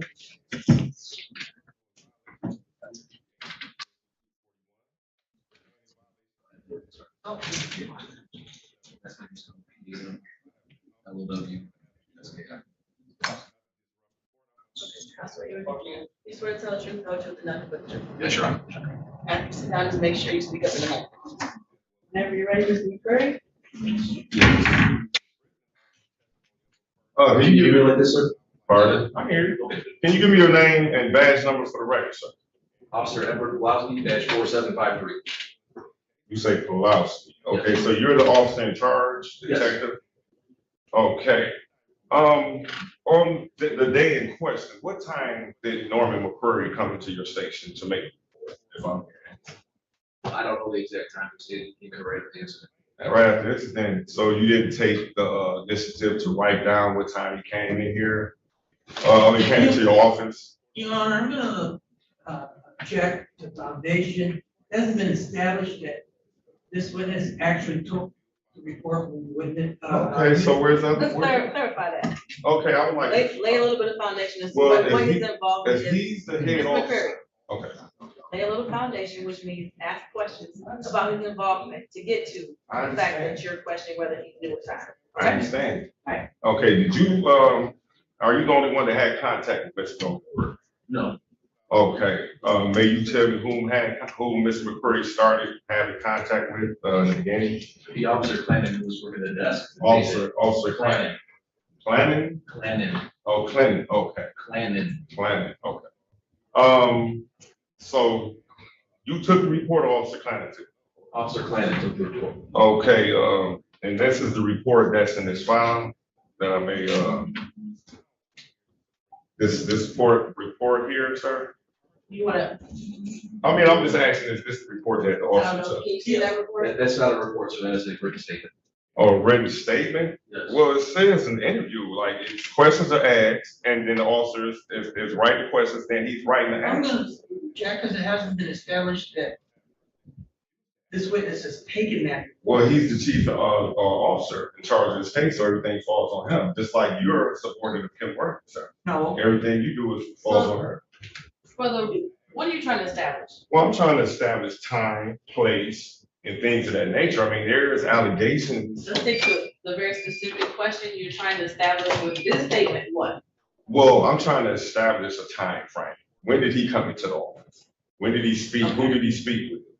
What time reports were made? You know, to clarify everything Mr. Norman McCreary stated. Okay. So I'm trying to lay a foundation as to this investigation. Okay, and that's not the document that the witness has prepared or is familiar with, because if he didn't prepare that, then you can't present that to him to tell him to refresh his memory or recollection about it. Well, no, I was just asking what time did Norman come in to make a report. And your response was you weren't sure. He said he don't know, so. Yes, I mean, this is one of probably 300 cases I've had since then. I don't remember the time of every case that I have.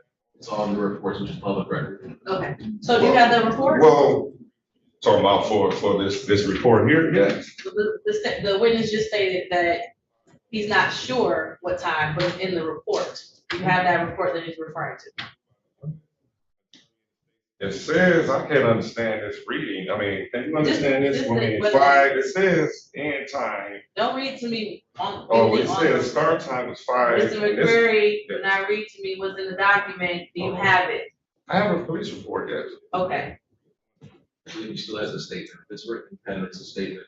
The report is all time. Well, this was taken on the 10th, Your Honor, the day after the fact that I was. You have your report or your investigator's report? It's all in the jacket. There's an investigator report, there's the police reports, there's everything, the warrant. I don't have a warrant. Where? It's not in here, Judge. He said he gave me 15 pages and he attested this is all he had of last proceeding. There's no warrant here. There's no authorization from the prosecutor here. And then if he pulls anything else out, that's a Brady violation. You may have it. What it's showing. It's not here. You don't even know what he's about to show you. What I have that was in the packet, discovery packet, is the Troy Police request for a warrant, investigators report. It starts on page 3 and appears to go through page 6.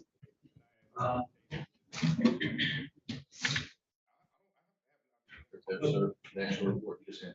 And this is even signed by the prosecutor, where they recommend or deny a warrant request. This is not even signed, it's not notarized, these documents are not legible. Okay, let's stick to, do you want to present that report to refresh his recollection about the time? Well, no, I was asking him. But that was the line of question. No, that was not where I was trying to go. Where I was trying to go, I was asking him to get a basis. He stated that Mr. McCreary, my brother, came into the police department and made a report. Yeah. This report showed that he gave a statement on the 10th, so how it happened on the 9th? He said he went in there on the 9th, and this is written on the 10th. That would be the day after. This is you testifying, first of all. There's been no testimony that anyone came out on the 10th. Okay, well, look, I'm just saying he's objecting to everything, and I have foundation and the right to ask these questions. Ask about that. Okay, so you stated that you're the chief officer in charge of this case, am I correct? I'm the officer in charge of this. So you just stated under oath that you didn't know what time that Mr. McCreary came to the police precinct to make a complaint. Not the exact time, no, sir. Okay. Here, I would like to impeach him. Did you guys seek a warrant from Kim Worthy's office on this day in question or at any time? I don't remember what date I sent it exactly, but yes, we sent the entire packet over to the prosecutor's office. Okay, at your, what's the word? At your direction, did you order your officers to arrest me on the date in question, which when I was brought in for this case? I didn't tell them exactly what day to arrest you. It wasn't any kind of felony case. I gave it to my special operations unit who works out the 10th precinct. I know that there's probable cause to arrest somebody. If they come across somebody, they'll lock them up on that case, yes. Okay, was there a warrant, sir? Not at that time, no. Oh, is there a warrant now? There should be, because your report. No, sir. Right here, Judge, I would like to amend the evidence where right here, this is the Wayne County prosecutor recommendation. It's blank. It's blank. Now, my paperwork is supposed to be the same as his. Your Honor, it is blank. The only thing that's different is that it's been redacted with the witness's address between his and ours. And that's perfectly legal, and that's to protect the witness unless there's a special. You're talking about the warrant, sir, not the protection. I'm explaining why the difference. I'm not a threat to him. So. And it's the last page of the investigator's report, that's not gonna be an actual warrant, that's set in with every investigator's report. Well, The authorized warrant is gonna be the black and white with all the charges. Okay, can I ask you a warrant where? So there is an information. The objection, that's not signed, notarized, or approved by court, the court rule. That would be a motion that you can address if it is found over regarding the warrant. Right. Well, I would like to continue my cross-examination if I may, Judge. Please. How long have you been an officer? Officer Pulowski, you said it is? Yes. In Detroit, over 7 years. Over 7 years. Oh, you've been a police officer in another city? Correct. May I ask where? City of Westland. City of Westland. And you say you've been in Detroit how long now? 7 years. Are you familiar with the restrictions of the Fourth Amendment to the U.S. Constitution, Article 1, Section 11 of the Michigan Constitution, sir? I just put for a record that the officer isn't an attorney. Well, but he's supposed to be a law enforcement officer. How you gonna be a law enforcement? No, you don't. Yeah, I know about the Fourth Amendment, yes. Okay, again, was there a warrant when you arrested me? I did not arrest you. Well, your officers, you should know what your officers are doing. Notice the agents, notice the principal. notice the Question, principal, what's the notice question? agent. Okay, did your officers have a warrant when they arrested you? No. Judge, I move for dismissal at this juncture because there's nothing authorized by the prosecutor or anyone else. And he just stated he arrested me without a warrant. This is a crime. Now, I would like to state this. In 2001, Department of Justice indicted DPD for dragging that arrest. Okay. And this So violates. I'm denying that request. You can be arrested without a warrant. Can you show me the law where that is? No, it's not my job to show you that. Okay, well, I'm saying under federal case law and state case law under Article 111 of the Michigan Constitution of 1963, as well as U.S. Constitutional Amendment 4 enforced upon the states, they have to have a warrant, Judge. 72 hours. 72 hours. Charged. Well, At some point, I don't know, mhm. but that's once again outside of the purview of this exam Well, today. they're committing felonies, Judge. This is the Okay, and I am not the police department, I'm not the FBI, May I I'm not the continue? Department of Justice. Okay. The charges here today are assault with intent to murder, assault with intent to do great bodily harm, less than murder, or by strangulation, weapons, firearms, possession by a felon, weapons, ammunition possession by a felon, assault with a dangerous weapon, felonious assault, and also 4 counts of weapons and firearms. Okay.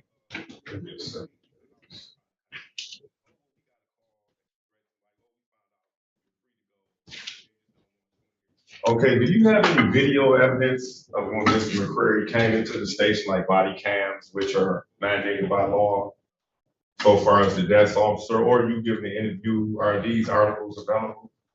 There is no body cam footage used on the front desk, it was all recorded at the station. Okay, within the station, why haven't you put that evidence into discovery so that the people can have it? Sir. If that is requested from inside the station, it can be put in there, yes. Okay. I'm looking for this page. Okay. May I take you to, I believe it's page 6, Detroit Police request for warrant before you was off, please, sir? I don't take anything, I'm not supposed to take anything. You don't have anything, okay. Can I get the court officer to hand this to the gentleman so I may question him about this discovery investigation? Okay.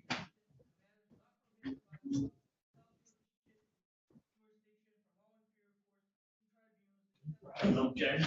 What is Last it? page, Well, page No, of the, I would like that back, but I would like to ask him a question when it concerns that. So you want it back, or do you want him? No, I want him to look at it and I want to question him about it. But once he's done with, I'm going to be questioning him, I would like that paper back. That's all.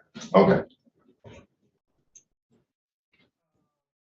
Okay, you see the part right there where it says evidence officer. Can you tell me what that says? None. None. So how did you move forward if there was no evidence, Your Honor? Mr. McCreary, you established what it is. Oh, okay, that's the, can you read that for the record, sir, at the top of the page? Well, actually, you would have to ask some questions. That's Oh, what okay. help. Can I see yours, Mr. Prosecutor, temporarily, because he has that? Yeah, sure. Okay, you have in your, hand what's called a, Detroit Police Request for a Warrant, am I correct? Right. Okay, on, the top part, it says admissions and confessions, what does it say? None. Okay, lineups, what does it say? Single photo lineup showing Mr. McCreary. Okay, evidence. None. Okay, and then you have the witnesses, then it says video, and you tell me what that says, sir. Body worn camera footage not available due to the report being taken at the desk. Okay, and photo. None. Okay. So is this typically how the 10th precinct operates? No warrants, no evidence, they prosecute individual citizens? Is this how this happens, sir? So when I submit one of these, That's a question, sir. I'm asking the question. yes, this is Yes, no. typically what ours looks like when we send it in. No, what I'm saying is this the procedure or the custom that your agency uses when they prosecute citizens so far as no evidence, no warrants. I'm saying, is this a policy or a custom with your department of 10th precinct, sir? One policy just, No, I'm saying that the operating of procedures so far as handling of investigations, prosecuting citizens when they're accused of crimes. Is this how you typically handle cases with no evidence, no warrants? You go get people. I mean, is this typically how your department runs? every case is different, sir. Okay. Have you done this in your past history in Warren as well as Detroit, Michigan? Do you have a history of this, or Sending it down warrants, yes, I have history of sending. without evidence and without arresting people without warrants? This is what I'm saying. Do you have a history of arresting people without warrants or evidence, sir? This is the question. I'm gonna object because he If did so, not, Let him finish the objection. he's already, the witness has already testified that he did not arrest him. Or have a warrant at the time. but what I was, Judge, what I'm trying to You're establish. trying to establish way more than Well, was needed for this exam. well, This what- is a whole, holistic type of approach you're trying to have here with the police department, Worthy, the bench, I understand that, but as far as this case, if you're not getting to specifics about what he did, he's not even seem to be that involved into what Well, happened. what I'm saying is that right now you had a chief judge that just heard my motion to deny me because they're your supervisor. He's the supervisor of these officers. They move at his direction. And if they don't move at his direction, that means they're vigilantes, Judge. They're just doing what they want In to your do. opinion. I mean, So it's what is just- your next question? Well, my question is, does he have a history of arresting and charging innocent citizens without warrants and without evidence? And I know I What's your have. answer? No. Next Okay, question. I would like, now to establish that he's telling the truth, I would like to file a motion for the discovery under MCR 6.201, which allows this to his background history of complaints for false arrests or things of that nature. And I have transcripts before where this has already been approved in other court proceedings. And I would like to, at this juncture, subpoena his background history as to Warren as well as to Detroit, because if he has done this today to me, he has done this to many other individuals. And I would like the procedural and the substantive due process protection in this proceeding and the equal protection of the law of the 14th Amendment. Judge. I'm denying that request. I know you like to object. Please object to the record so we can move on. Judge, I mean, now, like I already placed my objection, I'm being denied my rights to a fair trial. It's not a Okay. trial. That's I mean, not my trial. Well, this is a hearing. What I feel entitled to my rights in a hearing. Probable cause hearing. It's not guaranteed by the Constitution. It's a statutory right. Well, if there's a federal right, we have two different opinions, with all respect to the court. And I'm sure mine is right when it comes to whether or not you have a constitutional right to an exam and whether it's statutory. Okay. All right, I'm ready with my. The strategic danger here isn't disagreement with the court. It's treating every disagreement as proof that the system is wrong. Once that happens, the focus shifts from answering the charges to defending a personal theory about authority, jurisdiction, and procedure. That may feel consistent, but it can leave the actual legal risks completely unchallenged. Question.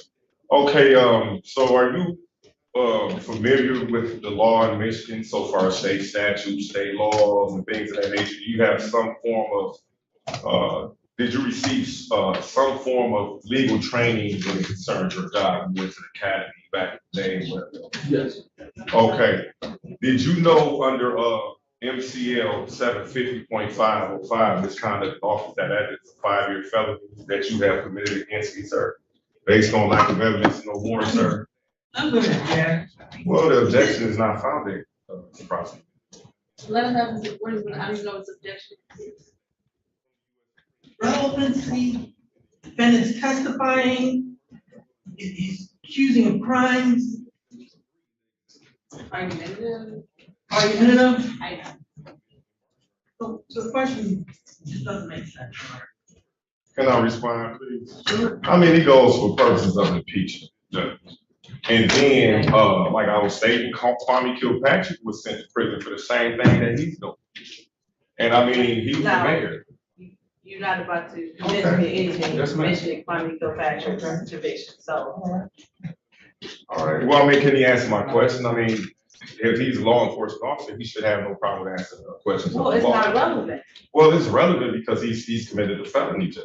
That's an accusation.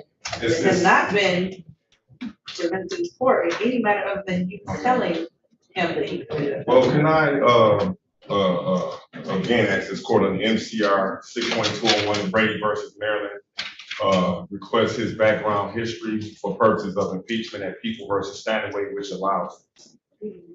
More discovery? Yes, I would like to, have more discovery so far as impeaching his witness So, because, Mr. McCreary, if this is found over, I will sign a discovery order. well, I'm just saying is I need it for purposes of the exam under MCR 6.110 to properly, cross Discovery is examine. an ongoing, it's ongoing. Well, So today, the exam, we're in the middle of it. There's plenty of time to prepare for this day. If it gets found over, I will sign a discovery order and you can request.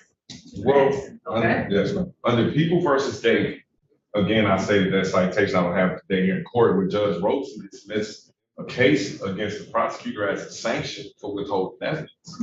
He knew that his witnesses would be here, then he didn't. Very, that's an argument that you can discuss this during the argument once you're ready. So he's not allowed to answer the question that I asked him so far. So, No, I'm just saying. okay. Are you familiar with Mr. McCreary or your department, the 10th precinct at all? Have you ever had any knowledge of him coming to your department or complaining about your department or anything to that nature? For this case, I never had any contact. Okay, are you familiar with the Sergeant Ball that worked at your organization? Yes. Okay, Wait 1 second, sir. Is it the one that's retired or the sergeant? He's retired. Okay, because there's two balls there, the sergeants at some point, I just want to make sure I have the right one. yes. Okay. Okay, so you did your investigation. How did you come about knowledge of Mr. McCreary beside with his brother? How did you know how Mr. McCreary looked? What information did you find out where he lived? Did you do a name check? Did you check the system for pictures or addresses? Did you do any of that, sir? So typically when I get a case, it pops up, we call it our hopper. It's where it lists all of our cases we got for the day. I make my initial calls, try to make contact with victims, get them in for another written statement, because sometimes, you get a police run, people's minds are elsewhere, or, they don't ask the right questions. I might need more for my investigation. So I get them to come in, either me or someone else who might be used. I'll get a written statement from them so I get, more of the story. That way, once I do send something like this over, whatever I get, I can put on paper and I send it over to the prosecutor. If they think there's probable cause to go forward, and then a magistrate thinks that, then it gets signed. If they don't, then I can only present what facts I have. Okay. At your precinct, you guys have a warrant prosecutor? A warrant prosecutor? Yes. Typically, I remember from back in the day, now, like, they have assistant prosecutors available so that they can sign off and stuff like that. And that's relevant. He's part of the And also, I'm gonna check the notes here. Other than you establishing in your argument that there was no warrant signed, what is your purpose? I'm trying to show how his investigation came forward. Like, I mean, like, I know I've read things concerning the Fourth Amendment. Fruits gathered after an illegal search and seizure are investigated in court. And I'm trying to establish that. I remember from back in the day that they had prosecutors readily available that could sign off on stuff like this. The prosecutor didn't even sign off on this. And I'm just trying to. I'm sustaining the objection. It's not relevant right now. You can put that in a motion if it gets round over. Are you aware that Mr. McCreary, past and present, has come into your precinct, made complaints against your officer there? Your brother, Norman? No, me, Carnell McCreary, ill. I'm gonna object. Oh, it's relevant. It's for purposes of impeachment, Judge. That's how it's Everything relevant. you're saying is for impeachment. People versus Stanaway. Yeah, Stanaway laws. it does not say you can impeach on anything. I know that case law does not say that. You can say anything if it's impeachment. That's not how impeachment works. Well, I'm trying to show and establish retaliation by DP. Okay. Because of numerous complaints against them, because of recording them, putting them on YouTube, where they told an officer to break in the house. On the stand, doesn't know your brother, apparently, until this case is filed, and doesn't know you. So can we move on to something else about what happened on the date and time of the investigation regarding you and your brother's complaint? I mean, yeah, I objected again to this court's handling of this case. I had something in mind, but you threw me off. This gentleman here.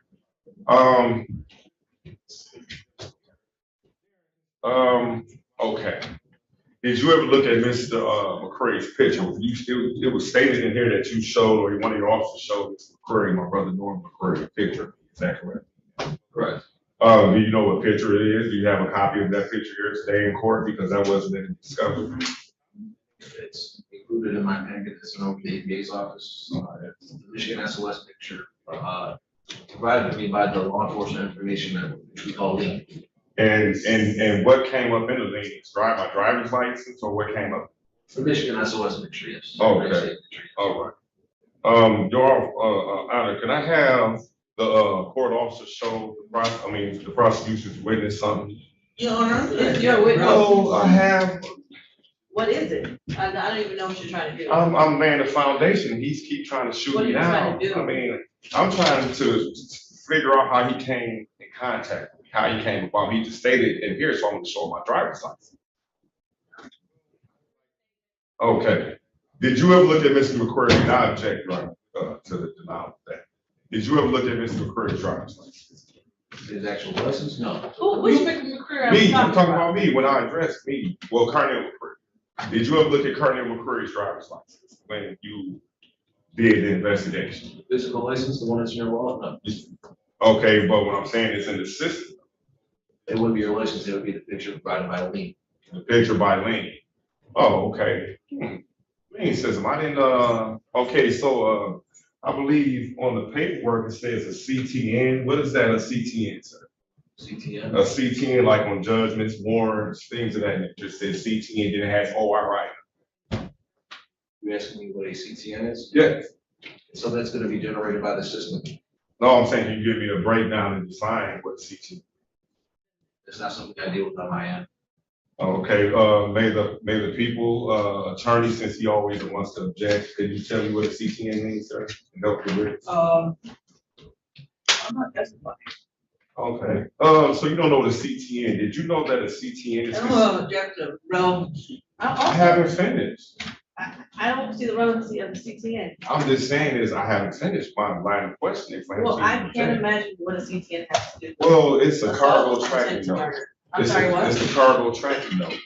Okay, and that's not relevant today. So next question, I know you objected to that as well. We'll place on the record, this is objection to my system, he's saying that objection. So you stated that you looked at my ID and whatever else in the link says. Right. Okay. Did you know that me, Colonel McCreary, reserved his rights not to be governed or controlled by city, county, state, federal officials? Well, I mean, it's relevant. See, I tried to establish It's relevancy. relevant to you, but it's not relevant to the case here. Well, it's relevant because I'm not the strong judge. I'm not Okay. doing business with the corporation. This is what I've been trying to And establish, you but have- you're limiting my I am. defense. My I am. defense, Judge. I am.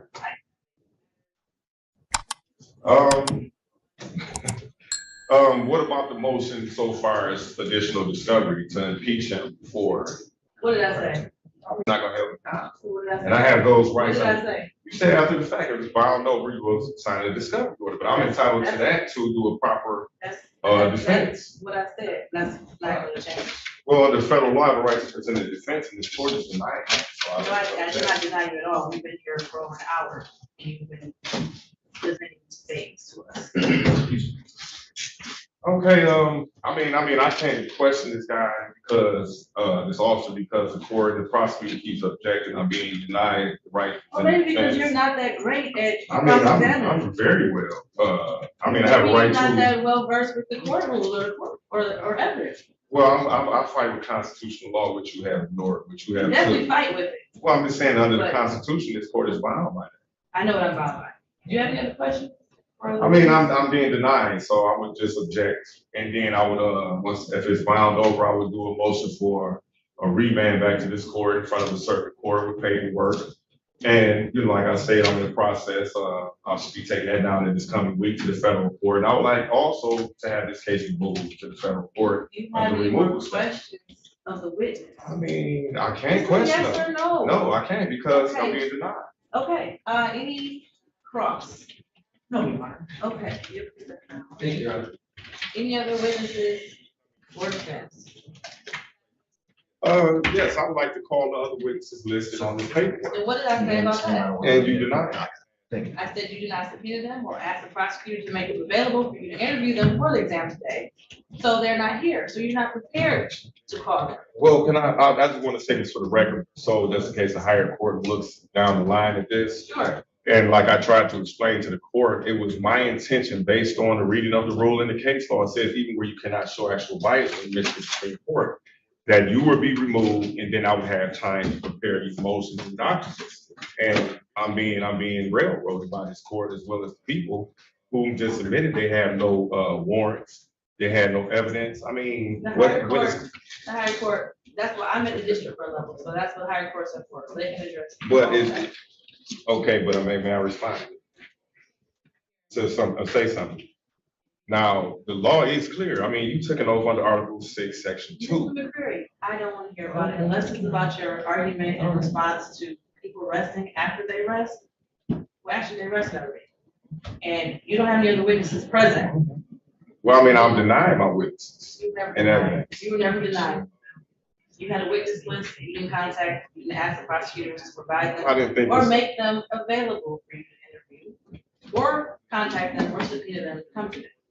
This has been adjourned several times. You have plenty of time to do so. I've let you go to the library to research. I've let you even go to the court to file a lien against my house. No, I'm waiting. I've done way more than I should have allowed you to do. So I am not going to adjourn this or provide a discovery request to you or grant that based off of you not being prepared today to call witnesses that were provided to you on the witness list. So are there any other witnesses present today that you would like to call? Well, I would like to respond if I may. Yes or Because no?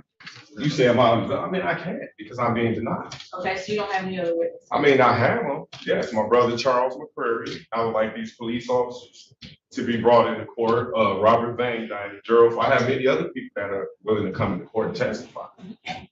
And I'm being denied that. And I would like to just again clarify for the record that I didn't think that you would be moving forward because I was just in a court proceeding with Judge, what's her name? Where she denied the motion, then she sent it to the chief judge. Because from my understanding that if the judge grants it or denies it, then they have to send it to the chief judge. You never ruled granting or denying the motion per the court rule. You accused me of being biased, so why would I make a I decision? mean, but what I'm saying is you. Why would I could make a withdraw- decision on something What I'm saying so where you're far. saying that I'm biased to you? Well, I'm about to answer this. Like if you would have said denied, then you had to send it to the chief judge. If you would have granted it, okay, it would have been sent for a blind draw. Per the rules and under people versus, This is blind draw, this is not trial. This is the exam stage. I understand. Okay? So you don't have any further witnesses. Well, I do. Today was an exam. I mean, I wanted them at the They're exam. just not here because you did. Subpoena them, ask them to come, or ask the prosecutor to make them available.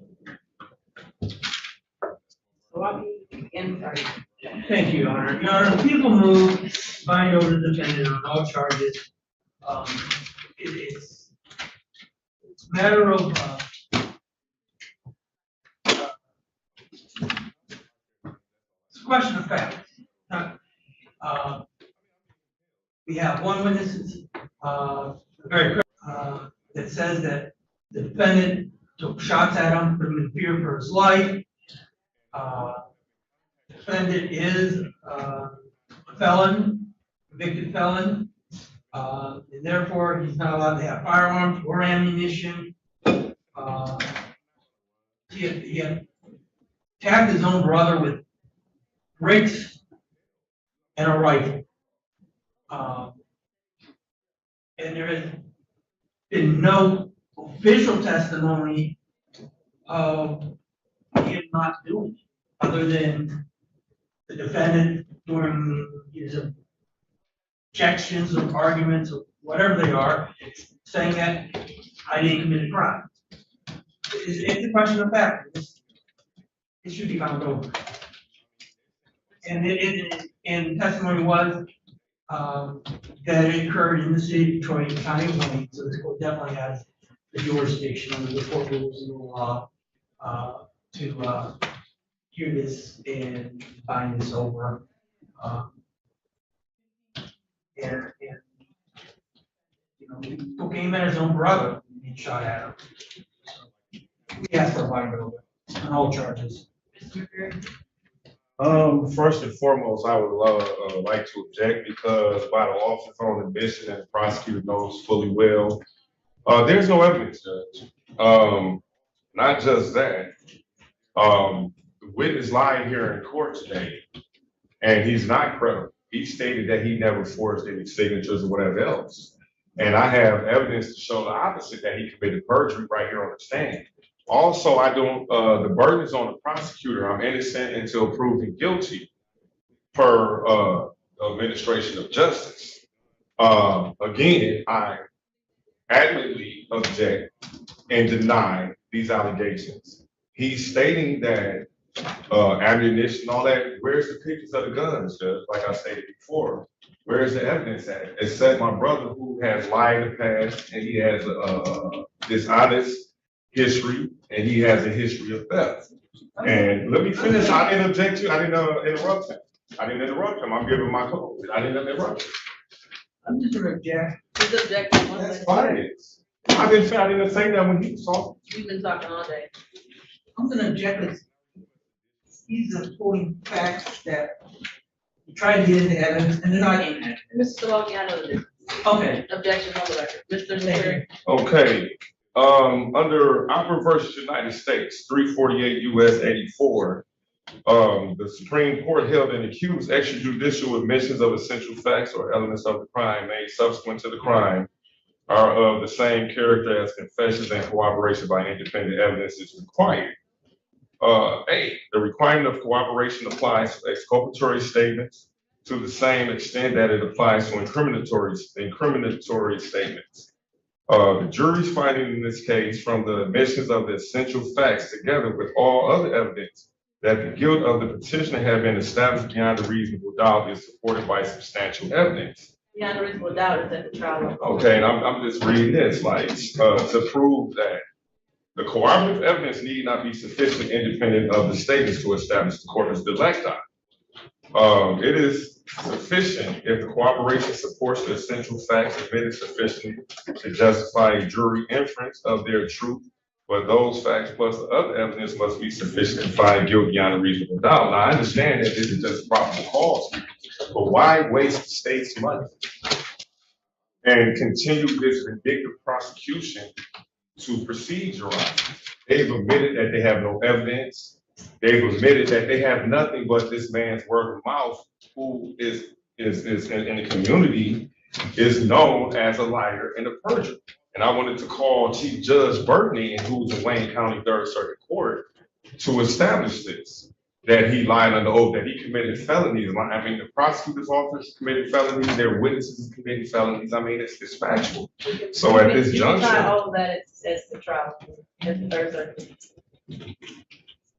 But again, I would like to object to this court's hearing of this exam for judicial bias, because under Kane versus MPOC, it says that even if I can show bias, justice teaches that the judge should recuse himself because you have been the target of criticism and so on and so forth. Only by you. Okay, but what I'm saying is, and I've been arguing the law, and the court overruled federal law, which state law. It's bad law.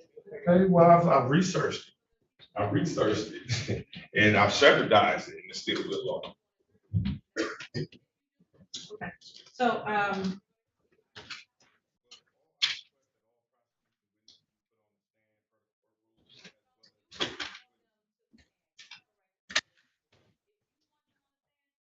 okay.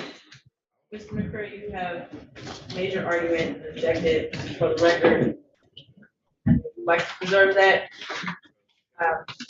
Argument that there's no evidence presented today.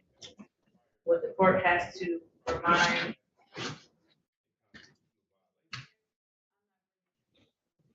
defense of is that testimony is evidence, whether you like it or not. I do believe that witness, Mr. Norman McCreary, was credible. And the burden of proof is on them. And they have to show at the probable cause standard. First, assault with intent to murder, that the defendant tried to physically injure a person, another person. There's testimony that the defendant, Mr. McCreary, tried to by not only aiming but also firing a gun at the complaining witness. Second, that when the defendant committed that assault, he had the ability to cause injury. In this case, he didn't have the ability. That was a deadly weapon that would definitely cause injury. And third, that the defendant intended to kill the person he assaulted, and the circumstances did not legally excuse or produce the crime. That would be a question of fact to be tried in fact as to the intent and what Mr. McCreary was doing. Pointing the gun, because I do believe in the probable cause standard, pointing the gun and shooting someone shows intent to kill. As far as the remaining charges, assault with intent to break body harm less than murder is lesser included, satisfied by the evidence and testimony. The count 3, firearms possession by the felon, has been established in Exhibit 1, in which Mr. McCreary was not eligible to be in possession of a firearm, as well as count 4, ammunition in the weapon, satisfies count 4, ammunition possession by a felon, and count 5, assault with dangerous weapon on its assault, has been satisfied based on the same testimony from the complaining witness, and of course the 4 accompanying weapons, felony firearm charges. So, Mr. McCreary, you're going to be bound over to Third Circuit Court, Framework Hall of Justice, for your arraignment information date of June 29th at 9:00 a.m. I do not know if it'll be on Zoom or if it'll be in person. It depends on which judge you draw. Anything else from you, Mr. Nothing from the people, Your Honor. Mr. McCreary, other than your objections? I would like to place my objections on the record, because throughout this entire proceeding, I feel that this court has been biased when it comes to rulings. They've even allowed this prosecutor to use state law to supersede federal law, as stated in Cohen's versus Virginia, that is considered treason against the United States Constitution. These are landmark cases. And also, you know, the witness lied under oath by stating he didn't do this, this, and that. And I mean, under substantive due process, the U.S. Supreme Court held that no matter what rules you create, you must use fundamental fairness. Well, I mean, you asked me that anything else to sound. Anything else? Anything additional? Well, I object. I mean, I'll just let you buy me over. And can I say one more thing? Again, like, I challenged jurisdiction before testimony was even brought in. And I denied it. And, okay, but the law Do you want the mandated. discovery order signed? Before I buy you over? Yeah. Okay, what was it specifically that you? I mean, I would like all the officers' background history, Kim Worthy's. I would like the individuals here today because it shows a pattern in history of felonies being committed against citizens. So what I'll do is I'll sign this discovery right here, and if you want to expand it, the new judges you get across the Third Circuit, you can ask for those additional things like Kim Worthy's background. I'm not giving you that. I don't even know what that. Well, what I'm saying is so far she's the chief officer of the county. Yes. And everything. And I am not going to do that. And everything that her subordinates do. I'm signing a normal. Well, what about the bond? Scale certified discovery order for you to make sure that you have everything in any video. It was mentioned that there was video possibly at the police station. This will give you that if it exists, okay? Okay, well, what about the bond? I mean, I didn't run, I'm not a runner. Why do you got this tether on me? I mean, I can't get out and work like I need to. I can't get out and move. I mean, I don't know what my brothers say. I'm not trying to do anything. This is a complete fabrication. I give you a lot of leeway. Pardon? I give you a lot of leeway. I'm going to continue by. I have a right to live. And my liberty is being restrained by these people who are committing felonies. And the other option is within the Wayne County Jail with assault and attempted murder charges. 629 at 9 o'clock, okay?